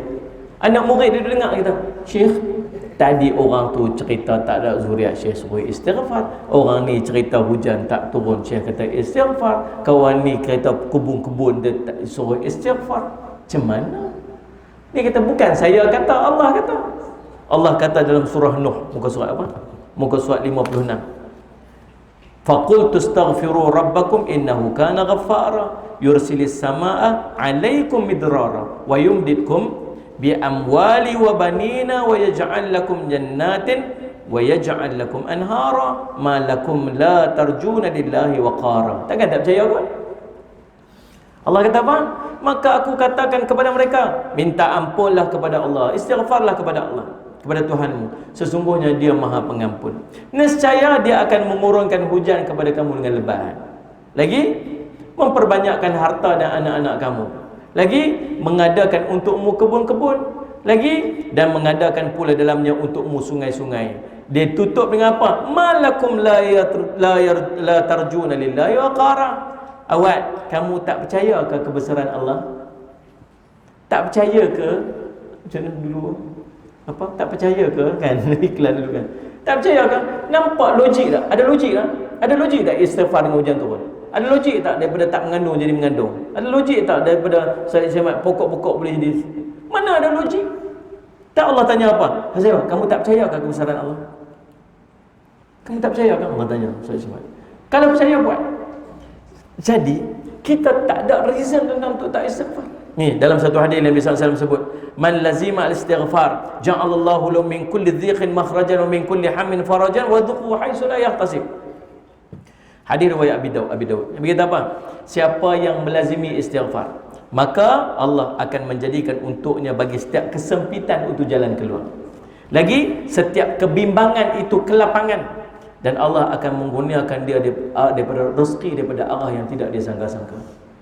Semua benda yang kita nak dalam hidup kita ada pada istighfar. So, apa alasan kita tak istighfar? Apa alasan kita tak istighfar? Salih ala sayyidina Muhammad. Faham tak? Ini nak baca macam mana? Istighfar. Nak buat macam mana nak bagi istighfar ni? Set waktu nak istighfar bila? Bila nak istighfar? Nak istighfar pagi. Buat pagi 100 kali. Buat pagi-pagi lepas main subuh, pegang tasbih set. Astaghfirullahalazim, astaghfirullahalazim, astaghfirullahalazim. Malam saya duduk tak kereta. Betul saya Muhammad saya kata apa? Astaghfirullahalazim, astaghfirullahalazim. Isteri saya kata apa? Hai, pasal apa ni? Pasal baru teringat tak istighfar lagi hari tu. Tuan-tuan sekalian Allah selamat. Nah, kita ni kalau kita tak set waktu untuk buat ibadat, kita tak lekat nak buat ibadat. Orang tanya kita, Kak baca Quran. Ni saya tanya ni, bukan baca Quran. Hari ni baca waktu mana? Subuh, maghrib. Nampak? Kalau orang yang lekat amalan, dia mesti ada jawapan dia. Jawapan waktu dia buat. Tengok ni, siapa yang rajin istighfar? Siapa yang lekat 100 kali istighfar? Angkat jari sikit. Nampak? Kau istighfar waktu mana? Waktu nak pergi kerja atas kenderaan tu dapat. Maksud dia apa? Kalau dia lekat amalan tersebut, dia mesti ada jawapan dia.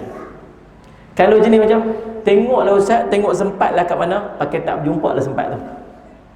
Sungguh selalu miss out, terlupa, terlepas dah. Kita kena set waktu kita untuk kita buat. Maka saya cadang kat tuan-tuan, cari waktu untuk kita istighfar. Waktu mana yang kita rasa sesuai nak istighfar? Tuan-tuan nak istighfar pagi lepas subuh, buat. Kakak buat waktu nak pergi kerja, duduk atas kereta tu, start kereta. Astaghfirullahalazim, astaghfirullahalazim, astaghfirullahalazim, macam tu lah. Habis 100 astaghfirullahalazim, tu sinar FM muzik retro terbaik. Lepas tu tak apa. Lagi tak habis istighfar 100 kali tu, jangan buat apa-apa. Istighfar bagi habis 100. Dia akan lekat. Ada orang boleh buat waktu tidur, waktu baring tu. Astaghfirullahalazim. Tapi jangan harap sangat waktu ni. Sungguh tuan-tuan, kadang-kadang susah sangat nak tidur lah. Subhanallah. Kata, kalau susah nak lena, try baca Quran tengok. Sungguh. Bis. Lena bis ya. Syaitan banyak sungguh. Susah. Jadi cari waktu yang kita rasa selesa untuk kita istighfar. Baik, salli ala sayyidina Muhammad. Tuan-tuan, yang kedua. Jadi, salli Muhammad, istighfar bukan hanya penghapusan dosa, betapa luasnya kasih sayang Allah kepada kita. Kita mohon ampun kerana dosa yang kita lakukan. Namun Allah bukan sekadar menghapuskan dosa kita saja, bahkan mengurniakan kepada kita kelebihan yang tidak terhingga banyaknya. Namun, untuk mohon keampunan perlulah merasa berdosa terlebih dahulu. Ketika itu, barulah kita boleh meminta ampun kepada Allah. Misalnya, masalahnya kita sendiri tak berasa berdosa, walhal kita tidak pernah terlepas melakukan dosa saban hari. Baik, salih ala syamat tuan-tuan. Yang tu, jadi tu dosa ni tuan-tuan jadi penghalang rezeki. Tengok muka surat 59. Sering terjebak kepada dosa dan kemaksiatan dan serta tidak bersungguh-sungguh dalam mohon keampunan atas dosa boleh menjadi penghalang kepada rezeki. Hal ini kerana perkara yang menghalang kita daripada mendapat rezeki adalah dosa. Daripada Sauban radhiyallahu anhu, Rasulullah bersabda, la yazidu fil umri illa al birru wa la yuruddul qadara illa ad-du'a wa inna rajula la yuhramur rizqa bidzambi yusibuhu atau kama qala Rasulullah sallallahu alaihi wasallam. Tidak ada yang dapat menambah usia kecuali kebaikan. Tidak boleh menolak ketentuan takdir kecuali doa. Sesungguhnya seseorang manusia kerap terhalang daripada rezeki disebabkan dosa yang dia lakukan. Sallallahu alaihi wasallam. Baik, tuan-tuan sekalian, yang kedua ialah kita beristighfar kepada Allah. Yang ketiga, sallallahu alaihi wasallam. Tuan-tuan tengok ni, kalau tuan-tuan yang belum hafaz lagi sallallahu alaihi Muhammad Sayyidul Istighfar, tuan-tuan tengok muka surat 64 ada kat situ. Sayyidul Istighfar. Sayyidul Istighfari an taqula Allahumma anta rabbi la ilaha illa anta khalaqtani wa ana 'abduka wa ana 'ala 'ahdika wa wa'dika mastata'tu a'udzu bika min syarri ma sana'tu abu'u laka bi ni'matika 'alayya wa abu'u bi dhanbi faghfir li fa innahu la yaghfiru illa anta.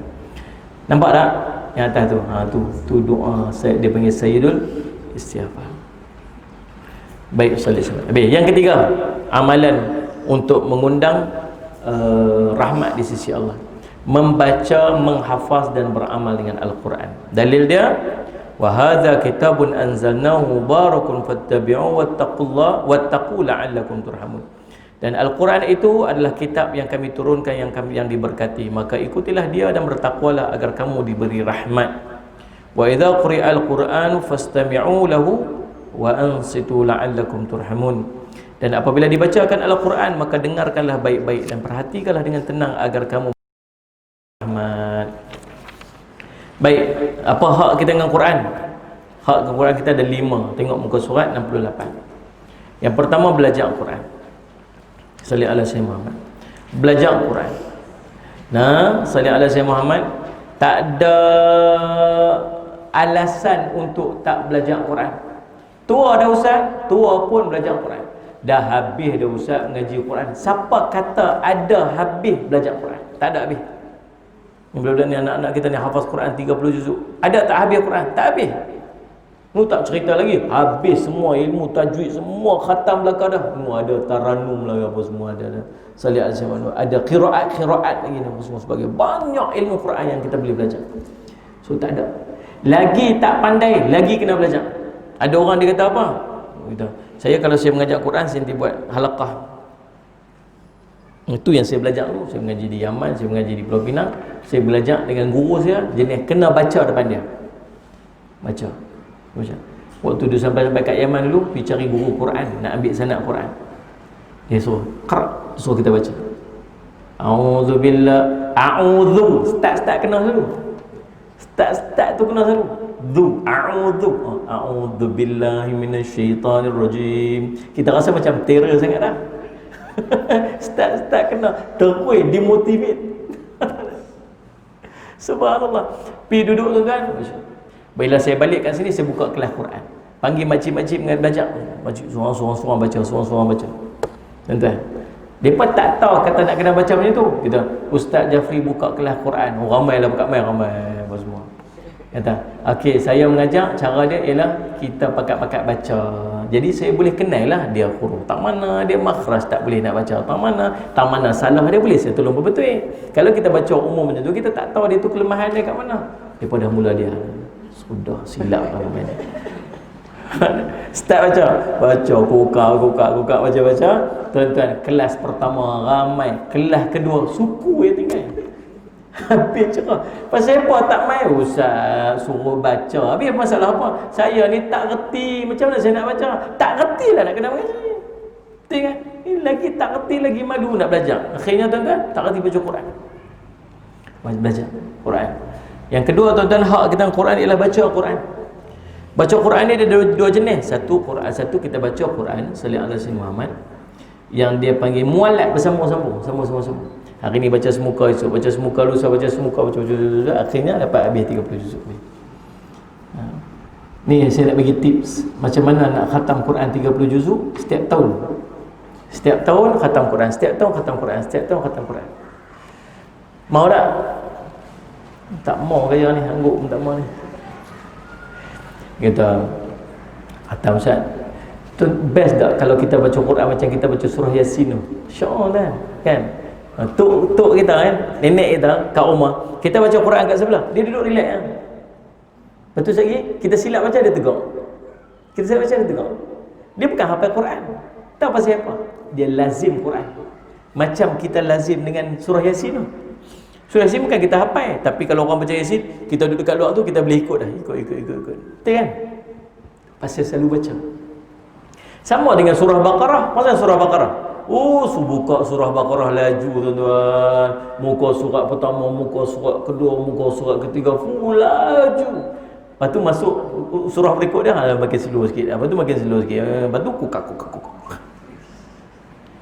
Pasal apa surah Baqarah laju? Tahu siapa? Pasal setiap kali masuk Ramadan, surah Baqarah tu baca. Habis takat surah Baqarah tu je lah. Subhanallah. Jadi surah yang kita selalu ulang, dia jadi lancar. Lancar tu dia sedap. Macam mana nak bagi lancar? Ulang semua surah. Macam mana nak ulang semua surah? Khatam setiap tahun khatam. Macam mana nak khatam setiap tahun ni? Dia ni tak ada cerita lah, ni cerita kat sini ni. Apa ni khatam selalu lah. Ni kita ni. Macam mana khatam setiap tahun? Tuan-tuan, lokate 10 bulan. Daripada 12 bulan setahun tu, daripada 12 bulan setahun tu, lokate hanya 10 bulan je untuk khatam Quran. Pasal apa 10 bulan? 2 bulan ni, 1 bulan reserve. Kod-kod telajak. Ni dia main ABC lah, WEF lah, WWE lah, semua tu main ni. Jadi 7 hari cuti tu, yang tu bagi dia reserve sikit, kod lagi nak telajak. Ambil sikit lebih. Yang keduanya, sebab ada Ramadan. Bulan Ramadan ni memang kita nak khas. Kalau boleh nak khatam Quran dalam bulan Ramadan. Kalau dia dapat khatam bulan Ramadan tu, maksud tahun tu dia khatam 2 kali Quran. Habis?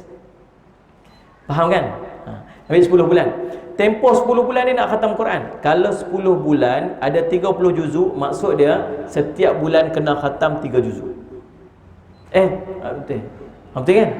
10 bulan setiap bulan kena khatam 3 juzuk. Betul kan? Satu juzuk berapa muka surat? Berapa muka surat? Hamba jangan jawab. Berapa muka surat? 20 muka surat. Mereka ni ulik Quran tiap hari tuan. Salih ala Muhammad. Kita lah Allah. Satu juzuk 20 muka surat. Jadi 3 juzuk berapa muka surat? Teruk matematik 4 gaya ni. 60 muka surat kan? 60 muka surat. 60 muka surat nak habiskan dalam masa 30 hari. Jadi sehari berapa muka surat? 2 muka surat ya tuan-tuan. Sehari 2 muka surat ya. Nak faham 2 muka surat, kau rasa banyak, selai je, selai. Sehari selai ya. Selai ni, selai. Ni selai ni. Selai ni. Faham tak ni? Ambil pagi semuka, petang semuka ke, pagi semuka ke, malam semuka. Tuan-tuan, dalam tempoh 3 bulan, dalam tempoh 10 bulan, tuan-tuan akan sampai qul a'udzu birabbin nas. Lepas tu 2 bulan rehat. Satu rehat bulan Ramadan, baca Quran bagi habis. Sebulan tu enjoy. Bacalah Quran sikit. Lepas tu ulang balik bulan Januari, mula balik 2 muka surat, 2 muka surat, 2 muka surat, 2 muka surat, 2 muka surat, sampai hujung salih ala Muhammad, khatam pula. Best tak kalau macam tu? Syarat dia 2 benda. 3. Syarat dia 3. Yang pertama, istiqamah. Tiap-tiap hari mesti kena buat. Kena buat. Istiqamah, 2 muka surat, 2 muka surat, 2 muka surat. Tak istiqamah tak ada. Syarat yang kedua, tetap waktu. Sebut dah tadi. Mesti kena tetap waktu. Waktu mana nak baca muka pertama, waktu mana nak baca muka kedua. Syarat yang ketiga, qadha kalau tertinggal. Hari ni terlepas baca, esok baca 4 muka. 2 hari terlepas, dosa baca 6 muka. Kadang kena denda sikit, bagi lebih sikit. Kalau terlepas hari tu, ganda lagi baca. Bagi denda diri tu sikit. Gitu. Faham tak ni? Baru dia boleh lekat baca Quran. Salih al-Syamat. Baca Quran. Habis tu cara nak bagi khatam Quran. Baik, pertama belajar Quran, yang kedua baca Quran. Baca Quran yang pertama baca Quran yang sambung-sambung tadi. Yang kedua baca Quran yang Allahumma salli ala sayyidina Muhammad, surah-surah amalan. Ni kena baca. Surah Al-Kahfi 10 ayat pertama, surah Al-Kahfi hari Jumaat, surah Al-Mulk nak tidur malam-malam, surah Waqiah boleh baca lepas asar. Apa lagi? Salih Samad qul huwallahu ahad 10 kali. Ini amalan-amalan surah-surah. Nak tidur baca qul ya al-kafirun. Tu amalan dia. Yang ketiga, menghafaz Quran. Kena hafaz Quran. Ini anak kita hafaz Quran, alhamdulillah. Cahaya kubur depa terang. Boleh tolong mak ayah depa. Kita tak apa ustaz, hafal je ustaz, jam lah. Tak boleh hafal ustaz. Tok guru saya kata, hafal Quran. Suruh kita hafal. Macam mana nak hafal Quran ni? Hafal? Susah sangat, sehari ambil 1 ayat. Sehari 1 ayat. Sehari satu. Nak hafal surah Al-Mulk 30 ayat. 30 ayat 30 hari. Hari ni ambil ayat pertama tu, daripada pagi sampai petang ulang yang sama. Diulang. Ingat dah, ulang lagi, ulang sampai habis. Jangan pergi ayat kedua. Esok masuk ayat kedua pula. Hari ni Bismillahirrahmanirrahim. Ayat tu tak payah hafal dah. Tabarakalladzi bi yadihi mulku wa lahu ulang sampai petang. Esok ulang esok. Masalah dia apa? Masuk ayat 4, ayat 1 lupa pula dah. Macam-macam lah. Faham ni? Tuan-tuan, hafaz Quran. Kalau tak mampu untuk hafaz 30 juzuk Quran, hafaz surah-surah amalan.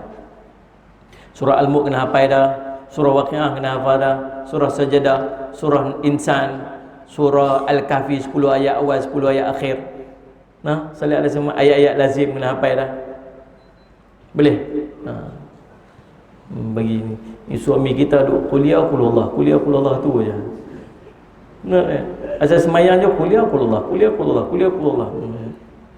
Depa dua beranak duk fight dengan mak dia, depa dua orang, mak dia.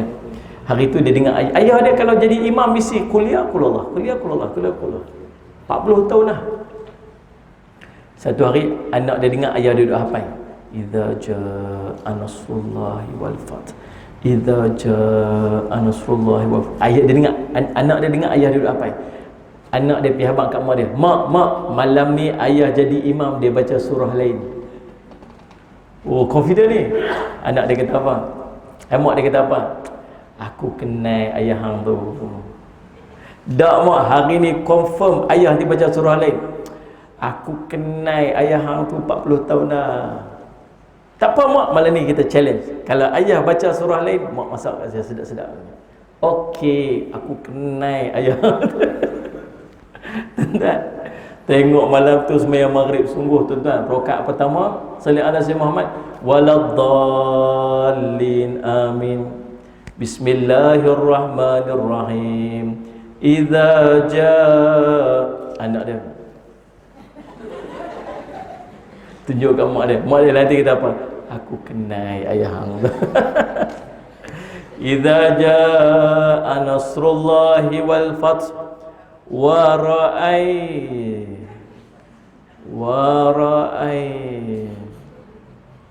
Bismillahirrahmanirrahim. Qul ya ayyuhal kafirun. Mak dia kata apa? Aku kenal. Tata subhanallah. Tata takkanlah nak mati bawa kuliah qulullah saja. Bawalah bagi banyak sikit. Nah, surah-surah amalan tu bagi lekat dah. Surah Al-Mulk ni hafal lah. Nah, duduk baca surah, duduk bagi. Kalau tak ada kertas tu tak boleh hafal dah. Tak boleh baca dah. Susah. Faham tak ni? Hafal Quran. Yang keempat, memahami Quran, dan yang kelima, beramal dengan Al-Quran. Lagi tuan-tuan, apakah amalan yang akan mengundang rahmat Allah SWT? Muka surat Salih ala Sayyidina 78, menyebarkan kasih sayang. Nabi SAW menyebutkan ar-rahimuna yarhamahumur rahmanu arhamu man fil ardi yarhamkum man fis samai. Orang-orang yang penyayang nescaya akan disayangi oleh Ar-Rahman, yakni Allah. Sayangilah apa yang ada di muka bumi, nescaya yang ada di langit pun akan menyayangi kamu. Hadis riwayat Imam At-Tirmizi. Nabi SAW menyebutkan lagi dalam satu hadis, sesungguhnya Allah menyayangi hamba-hambanya yang penyayang. Nabi SAW menyebutkan satu hadis yang lain, idza ahabballahu al-'abda nada Jibril innallaha yuhibbu fulanan fa ahbibhu fayuhibbuhu Jibril fayunadi Jibrilu ahli samai innallaha yuhibbu fulanan fa ahibbuhu fayuhibbuhu ahli samai summa yudha'u lahul qabulu fil ardi. Apabila Allah mencintai seorang hamba, dia menyeru kepada Jibril, sungguhnya Allah mencintai si fulan, maka cintailah dia. Maka Jibril pun mencintai hamba itu. Lalu Jibril berseru kepada penduduk langit, sesungguhnya Allah mencintai si fulan, maka cintailah dia. Maka seluruh penduduk langit mencintai hamba itu. Kemudian orang itu pun diterima, dicintai oleh seluruh penduduk bumi. Subhanallah. Kalau orang tu Allah cinta, Allah panggil malaikat Jibril, aku cinta kat orang ni. Jibril pun terus cinta kat dia. Jibril panggil pula seluruh penduduk langit, mai penduduk langit semua. Ni Allah cinta kat dia ni, dan aku cinta kat dia. Lalu seluruh penduduk langit pun semua cinta kat orang tu. Lalu seluruh penduduk bumi pun akan cinta kat dia. Syarat dia apa? Dia cinta kat Allah. Dia cinta kat orang lain, Allah akan cinta kat dia. Allahumma salli ala sayyidina Muhammad. Daripada Usamah bin Zaid, Rasulullah bersabda, innama yarhamullahu min ibadihi ruhama. Sesungguhnya Allah hanya akan menyayangi hamba-hambanya yang penyayang. Tuan-tuan salli ala sayyidina Muhammad. Baik. Di dalam satu hadis, dalam satu kisah menarik cerita Rasulullah, muka surat 80, pada satu ketika ada seorang lelaki sedang berjalan melalui satu jalan, lalu dia merasa sangat kehausan. Kebetulan dia menemui sebuah perigi, lalu dia turun ke perigi tersebut untuk minum. Setelah keluar daripada perigi, dia melihat seekor anjing menjelirkan lidahnya menjilat-jilat tanah kerana kehausan. Orang itu berkata dalam hatinya, alangkah hausnya anjing tu, seperti yang baru aku alami. Lalu dia turun semula ke dalam perigi. Dia kemudiannya mencedok air dengan kasutnya, dibawanya ke atas dan beri minum kepada anjing itu. Maka Allah berterima kasih kepada orang itu, diterima amalnya, diampuni dosanya. Para sahabat bertanya, ya Rasulullah, adakah kami akan mendapat pahala apabila kami menyayangi haiwan-haiwan ini? Jawab baginda, ya, setiap menyayangi makhluk hidup adalah berpahala. Allahumma salli ala sayyidina Muhammad. Tuan-tuan, nah, lepas tu kadang-kadang pernah tak kita duduk makan, kadang-kadang Allah nak bagi pahala kita ni sampai Allah pi hantar pahala tu mai kat kita. Tengah duduk makan, tiba-tiba ada orang mai, Assalamualaikum cik, saya nak minta buat kutipan sikit. Tuan-tuan, bagilah, tak payah duduk kiuri banyak sangat. Ni mana ni, boleh jawab kan. Nak tanya tu pun tarik panjang. Main mana ni? Main tengok surat. Ni tahfiz kan ni? Tahfiz. Hafal Quran ni? Ni duk hafal Quran kan duk minta sedekah ni? Kalau hafal Quran baca sikit surah Ali Imran ayat 180. Tu tak erti tu. Ni pakcik saya tak. Pakcik tolong mula sikit lagi saya sambung. Kita pun tak erti lah. Konon ni tak payahlah duk test tu. Kalau dia tuan-tuan tak confident dengan apa yang dia nak collect, tuan-tuan ambil RM1 2, tuan-tuan bagi kat dia. Nah, ambil kat adik pergi minum. Boleh tak? Niat. Kadang-kadang Allah nak bagi pahala kita ni sampai Allah mai bagi kat kita, sampai orang mai ketuk rumah kita ni. Bagi tuan. Tengah duduk makan, saya gemai. Assalamualaikum cik. Salam. Ni saya jual krepek ni. Ni makcik ni main mana ni? Main baling Kedah. Bunyi baling tu terbaik. Baling Kedah tu main. Joh je mak ni. Makcik duk jual ni, bayar mak-mak kita kan. Tu ni. Ni bawa ni. Tuan-tuan, janganlah duk buat macam ni. Kesian ke tuan-tuan. Makcik dah tu. Oh, sindiket apa? Tak sudut kira lah tuan-tuan. Dia tu makcik tu, terbayar muka tu main. Tu ni. Beli lah tuan-tuan, tak makan krepek tu, tuan-tuan beli, bagi ke orang kan. Ni berapa satu ni berapa cik? Satu ni RM3, dua RM5. Katalah saya pun tak reti sangat. Ni biasa satu RM7 kan, dua RM10, macam tu lah lebih kurang. Tu ni tuan-tuan ambil satu, tuan-tuan bagi dia RM10. Nah, ambil lebih tu saya sedekah. Tuan-tuan buat, tuan-tuan lepas tu tuan-tuan tenang hati. Besok kita duk buat macam tu tuan-tuan. Tahu tak apa ni? Kita kan sekali pergi nak pergi bayar, ada orang bayar dah. Kita beli krepek tak ni, kita nak pergi bayar tu, ada orang bayar dah. Oh, alhamdulillah. Tu untung ikut ustaz. Orang kata ustaz jadi YB sana, nanti pilihan raya kami buat nama ustaz jadi YB Ustaz. Tak mau. Pasal apa? Pasal jadi YB kena bayar orang makan. Jadi ustaz orang bayar kita makan. Masuk restoran ada orang tegak, ustaz confirm makan free lagi. Subhanallah, niat pun tak betul dah. Tuan-tuan, subhanallah, kalau kita bagi tuan-tuan salli ala sayyidina Muhammad, Allah bagi kali kita, hati kita jadi tenang. Bagi tuan-tuan, Allah bagi rezeki kita, jangan risau. Kucing ada bagi makan, salli ala sayyidina Muhammad, bawa rezeki mai kat kita, jangan duk halang. Tuan-tuan, salli ala sayyidina Muhammad. Lagi saya nak go through perbihan ni. Yang berikutnya, menjaga hubungan dengan Allah SWT. Wa aqimus salata wa atawuz zakah wa atiur rasul la'allakum turhamun. Dan dirikanlah sembahyang, tunaikan zakat, taatlah kepada Rasul supaya kamu diberi rahmat. Orang yang jaga hubungan dia dengan Allah, maka Allah akan merahmati dia. Lagi, solat sebelum asar 4 rakaat. Sembahyang sunat qabliyah asar. Sembahyang sunat ni nama sunat ghairu muakkad. Sunat yang bukan muakkad. Nabi SAW sebut, sallallahu alaihi wasallam Muhammad, muka surat 90. Bukan, sallallahu alaihi wasallam Muhammad. Muka surat 93. Rahimallahum ra'an salla qabla al-'asri arba'an. Allah merahmati seorang yang mengerjakan solat sebelum daripada asar 4 rakaat. Dia nak kena buatlah. Sebelum asar, kalau kita nak harap Allah belas kasihan kat kita, Allah sayang kat kita, belajar sebelum asar buat 4 rakaat sembahyang qabliyah. Kalau sebut 4 rakaat dengan maksud 2 salam. Sahabat Nabi SAW cerita bahawa aku melihat Nabi SAW sembahyang sebelum daripada asar 4 rakaat yang diselangi dengan 1 salam. Maksud Nabi buat 2 rakaat bagi salam, dan bagi buat rakaat lagi bagi salam. Berapa? 4 rakaat sebelum asar. Amalan berikutnya, berselawat kepada Nabi sallallahu alaihi wasallam. Salli ala sayyidina Muhammad. Tuan-tuan, Allah menyebutkan innallaha wa malaikatahu yusalluna 'alan nabi ya ayyuhalladzina amanu sallu 'alaihi wa sallimu taslima.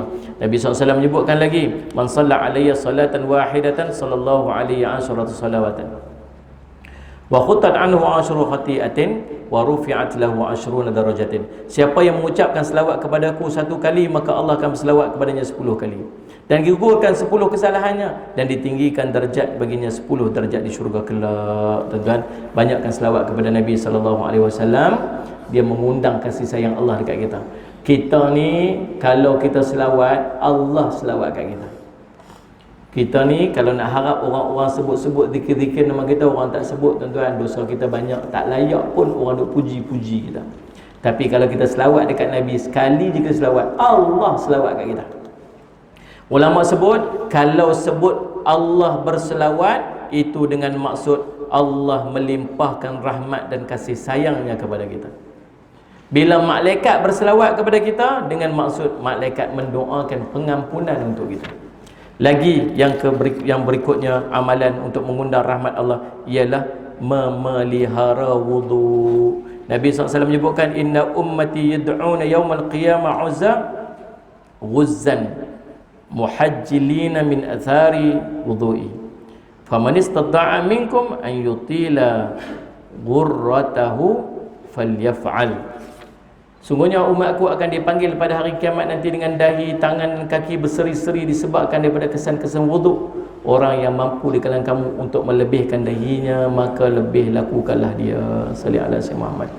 Dan kita kena belajar apa, tuan-tuan? Kita kena belajar salli ala sayyidina Muhammad, memperbanyakkan wuduk, jaga wuduk. Belajar jaga wuduk macam mana? Kalau batai, pergi ambil. Batai, pergi ambil. Batai, pergi ambil. Tips dia tahu macam mana? Tips dia, mesti nak abang. Tips dia, yang pertama, setiap kali pergi tandas, mandi, setiap kali pergi mandi, jangan lupa lepas mandi terus wuduk. Nak semayang ke, tak semayang ke, nak baca Quran ke, nak buat apa, tak kisah. Lepas mandi, mesti ambil wuduk. Yang kedua, setiap kali masuk tandas buang air, dia ambil wuduk. Yang ni susah sikit. Tak ni, kalau mandi tak apa, memang kita dah shower dah. Mandi dekat shower tu je, ambil wuduk pun kat shower tu je lah. Faham ni? Kau basuh kau dengan shower tu, kepala, kaki apa semua kan. Walaupun makruh lap wuduk tu. Tapi kalau kita sagi nak lap, kemudian masuk ambil wuduk balik, pakai tak buat dah kita ni. Cerita betul-betul ya. Betul tak ni? Ambil pi lah, sekadar nak istiqamah, nak bagi lekat dulu. Yang kedua, bila kita pergi tandas buang air, pergi ambil wuduk. Masalah dia satu je, tuan-tuan. Rumah kita tak ada paip wuduk. Tu je masalah. Kalau rumah kita ada paip wuduk, senang, tuan-tuan. Lepas pergi tandas, buka paip wuduk, ambil. Masalah dia kita, paip wuduk kita tumpang paip tandas, tumpang paip basuh najis, tumpang paip singki, tumpang paip basuh pinggan, tumpang paip basuh kereta, tumpang paip basuh siram pokok bunga. Mana paip wuduk kita? Paip wuduk kita tumpang paip lain. Teruk, tuan-tuan. Rumah ratus ribu beli paip wuduk satu pun tak ada. Astagfirullahalazim. Nah, padahal Allah kata apa? Wa ma khalaqtul jinna wal insa illa liya'budun. Tak aku jadikan jin manusia melainkan untuk ibadat padaku. Ibadat nombor satu, yang lain duduk bawah. Pi beli buh kepala paip satu, RM90, RM80 je. Letak paip satu ni untuk wuduk. Bila ada paip wuduk, senang kita nak ambil wuduk. Susah nak ambil wuduk pasal apa? Pasal setiap kali nak kena angkat kaki bolang singgi, tu wuduk wuduk. Solehah bukan main.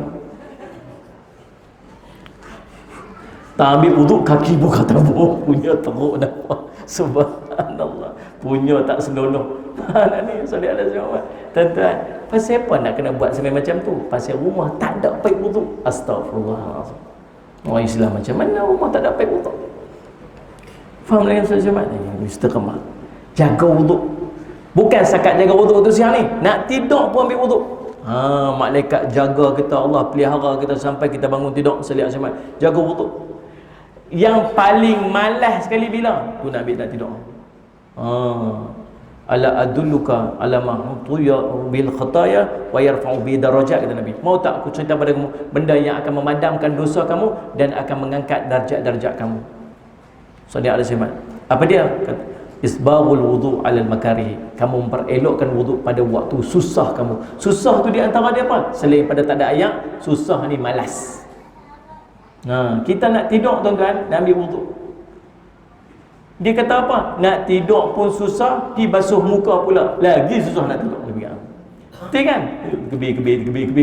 Nak ambil wuduk pula. Lagi dah tak boleh tidur. Tapi itulah Nabi SAW suruh. Sekali sentuh dengan suami pula Ustaz. Disebabkan nak jaga wuduk tu, saya suruh suami saya tidur ujung katil Ustaz. Tak mahu duduk jauh sikit. Letak 3 bantai tepi tu. Rajinlah nak dapat borang nanti suruh suami suruh sign. Dan selihat ada semat. Dah, memang batai wuduk, bukan cerita bersentuh, terlena saja pun batai wuduk. Jadikan amalan pada setiap hari. Berwuduk membuka pintu syurga. Muka surat 102. Tidaklah salah seorang daripada kamu berwuduk dan menyempurnakan wuduknya kemudian mengucapkan asyhadu an la ilaha illallah wahdahu la syarika lahu wa asyhadu anna muhammadan abduhu wa rasuluh, sallallahu alaihi wasallam, kecuali Allah akan bukakan untuknya 8 pintu langit, yang 8 pintu syurga yang dia boleh masuk daripada mana-mana pintu yang dia kehendaki. Itu silap sikit tu, 8 pintu syurga bukan pintu langit. Sallallahu alaihi wasallam Muhammad. Nanti ke akhirat, orang yang ambil wuduk, setiap kali dia lepas wuduk dia baca tu asyhadu an la ilaha illallah muhammadan abduhu wa rasuluh, tahu nanti Allah buka 8 pintu syurga, dia boleh masuk mana-mana pintu syurga yang dia nak masuk. Pintu ni boleh? Boleh. Pintu cantik lah masuk ni boleh? Boleh. Yang ni cantik? Boleh. Boleh. Mana-mana pintu nak masuk syurga boleh. Dengan dia baca doa lepas wuduk aja. Subhanallah. Duk baca lama dah tuan-tuan, tak tahu kata macam tu punya kelebihan dia. Allahumma salli ala sayyidina Muhammad. Tuan-tuan, kemudian yang ke-13, yang berikutnya, duduk dalam majlis ilmu yang terakhir. Sallallahu alaihi wasallam, man salaka tariqan yaltamus fi'l man sahalallahu lahu bi tariqan al-jannah. Siapa yang menempuh jalan untuk menuntut ilmu, maka Allah akan mudah jalan dia untuk masuk syurga. Idza marartum bi riyadil jannah fata'u, qala wa ma riyadul jannah ya Rasulullah, qala khalaqatud dzikr. Apabila kamu lewati satu taman syurga, maka berhentilah. Mereka bertanya, apakah taman syurga itu? Mereka menjawab, halaqatuz zikr. Nabi SAW bersabda, wa inna malaikata la tadau ajnihataha li talibil ilmi ridan bima yasna'. Sungguhnya para malaikat merendahkan sayapnya kepada para pencari ilmu sebagai keredaan kepada penuntut ilmu. Dan Nabi SAW sebut dalam satu hadis yang lain, wa majtama'a qaumun fi baitin min buyutillah yatluna kitaballahi wa yatadarrasunahu bainahum illa nazalat alaihimus sakinah wa ghashiyatuhumur rahmah wa khafatuhumul malaikatu wa dzakarahumullahu fi man indahu. Tidaklah satu kaum berkumpul di dalam satu daripada rumah Allah, membaca kitab Allah dan sering mempelajarinya, melainkan akan turun kepadanya sakinah, ketenangan. Tenang tak ni? Betul tak duduk dalam majlis ilmu ni tenang? Tenang apa ni, pukul berapa nak berhenti dah lepas pukul 1 dah ni. Subhanallah, dah mula gelisah. Sepatutnya duduk majlis rasa tenang, kemudian dia dilindungi, dilitupi oleh rahmat daripada Allah. Mereka akan dipayungi para malaikat dan Allah akan menyebut-nyebut nama mereka di sisi para makhluk ini, muliakan di sisinya. Subhanallah. Dan tentu kelebihan. Tuan-tuan, inilah habislah kitab kita ni insya-Allah. Sekali lalu je habis. Subhanallah. Tuan-tuan, salli ala sayyidina Muhammad. Dan dalam ni ada amalan-amalan untuk kita buat, maka buatlah salli ala sayyidina Muhammad. Dan selain pada buku ni amalan mengangkat darjat, ni amalan mudaramah, yang ni amalan mengangkat darjat. Yang ni saya buat lebih sistematik lah. Saya buat jadual. Jadi pukul 8 nak buat apa, pukul 6 nak buat apa. Macam tadi saya sebut, buat jadual. Yang ni saya tolong buat. Nak baca Quran waktu mana, nak istighfar waktu mana, nak buat amalan. Tentu dah macam mana. Dan dalam ni juga tuan-tuan, dalam buku ni saya ijazahkan kepada tuan-tuan yang nama dia Wirid Rabbani. Wirid Rabbani, Salih Asyik Muhammad, ada 7 zikir daripada Wirid Rabbani ini. Dan dalam dia ada sanad Wirid Rabbani daripada saya sampai kepada Rasulullah SAW. Tuan-tuan yang beli buku ni, ada amalan ni yang saya ijazahkan kepada tuan-tuan pada hari ini insya-Allah. Nama Wirid Rabbani ini untuk tuan-tuan amalkan pada setiap hari dan jadikan amalan. dan saya izinkan kepada tuan-tuan untuk menyampaikan amalan ni kepada sahabat-sahabat yang lain. Ini yang keduanya, buku Hidup Dalam Sunnah ni saya susun amalan-amalan Nabi SAW, daripada Nabi SAW bangun tidur sampai Nabi SAW tidur balik.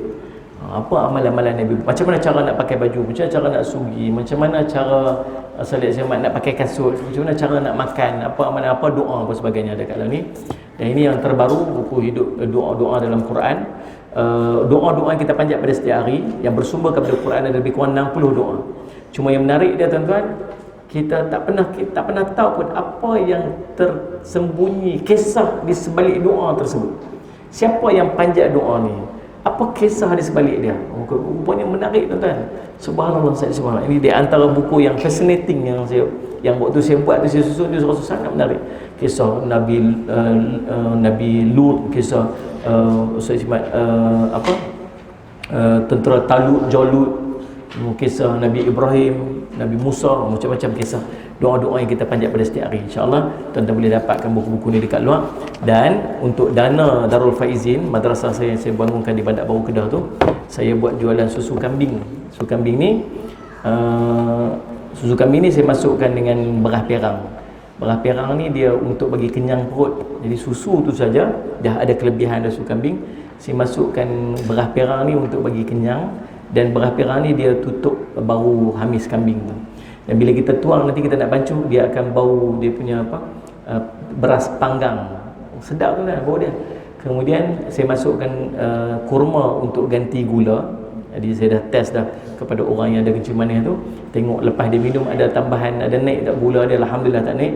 Dan ganti dengan kurma ni dia bagi instant energy.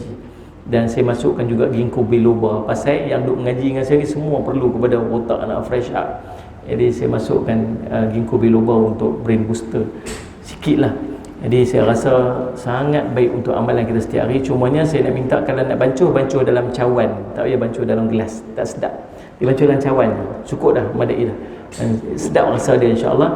Dan yang tu adalah untuk dana pembangunan dan pengurusan Darul Faizin, insya-Allah. Jadi saya haraplah tuan-tuan kalau boleh tu tuan-tuan belilah seorang satu, ambillah seorang satu. Kalau tuan-tuan tak mau nak minum pun tuan-tuan beli, tuan-tuan niat nak bagi wakaf lah sebagainya. Nama salat saya Muhammad. Jadi tapi kalau ambil, jangan ambil saja tuan-tuan, tolong bayar sama, sebab kesian. Yang buat jualan kat sini ni PU Ramadan, pencetus Ummah Ramadan. Tu ada sekali, dia ejen saya dekat sini. Jadi kalau tuan-tuan ambil nombor dia, kalau tuan-tuan nanti dah habis nak beli lain, tuan-tuan telefon dia, dia suruh dia hantar ke apa sebagainya, tuan-tuan deal dengan dia lah. InsyaAllah tuan-tuan boleh dapatkan dekat luar sana, susu kambing Faiz nama dia, insyaAllah. Saya ucap terima kasih kepada Ustaz semua yang sudi untuk bersama dengan saya sepanjang pagi ni sampai tengah hari ni, insyaAllah. Dan saya harapkan muzakarah kita ni sepanjang majlis ni menjadi manfaat untuk saya dan manfaat pada semua, insya-Allah. Saya minta ampun, minta maaf salah dan silap bagi pihak Tahfiz dan pihak tuan-tuan, dan insya-Allah kita berjumpa lagi di lain masa dan ketika, insya-Allah. Doakan saya. Aqul qouli hadza wa astaghfirullah li wa lakum. Wassalamualaikum warahmatullahi wabarakatuh. Bismillahirrahmanirrahim. Alhamdulillahirabbil alamin. Wassalatu wassalamu ala amin sayyidina Muhammadin wa alihi washabihi ajmain. Allahumma faqihna fid din wa 'allimna ta'wil waj'alna min ibadikas salihin wahdina siratal mustaqim. Allahumma arina haqqa haqqan warzuqna ittiba'ah wa arina batila batilan warzuqna ijtinabah. Wa sallallahu ala sayyidina Muhammadin wa ala alihi wasallam walhamdulillahi rabbil alamin.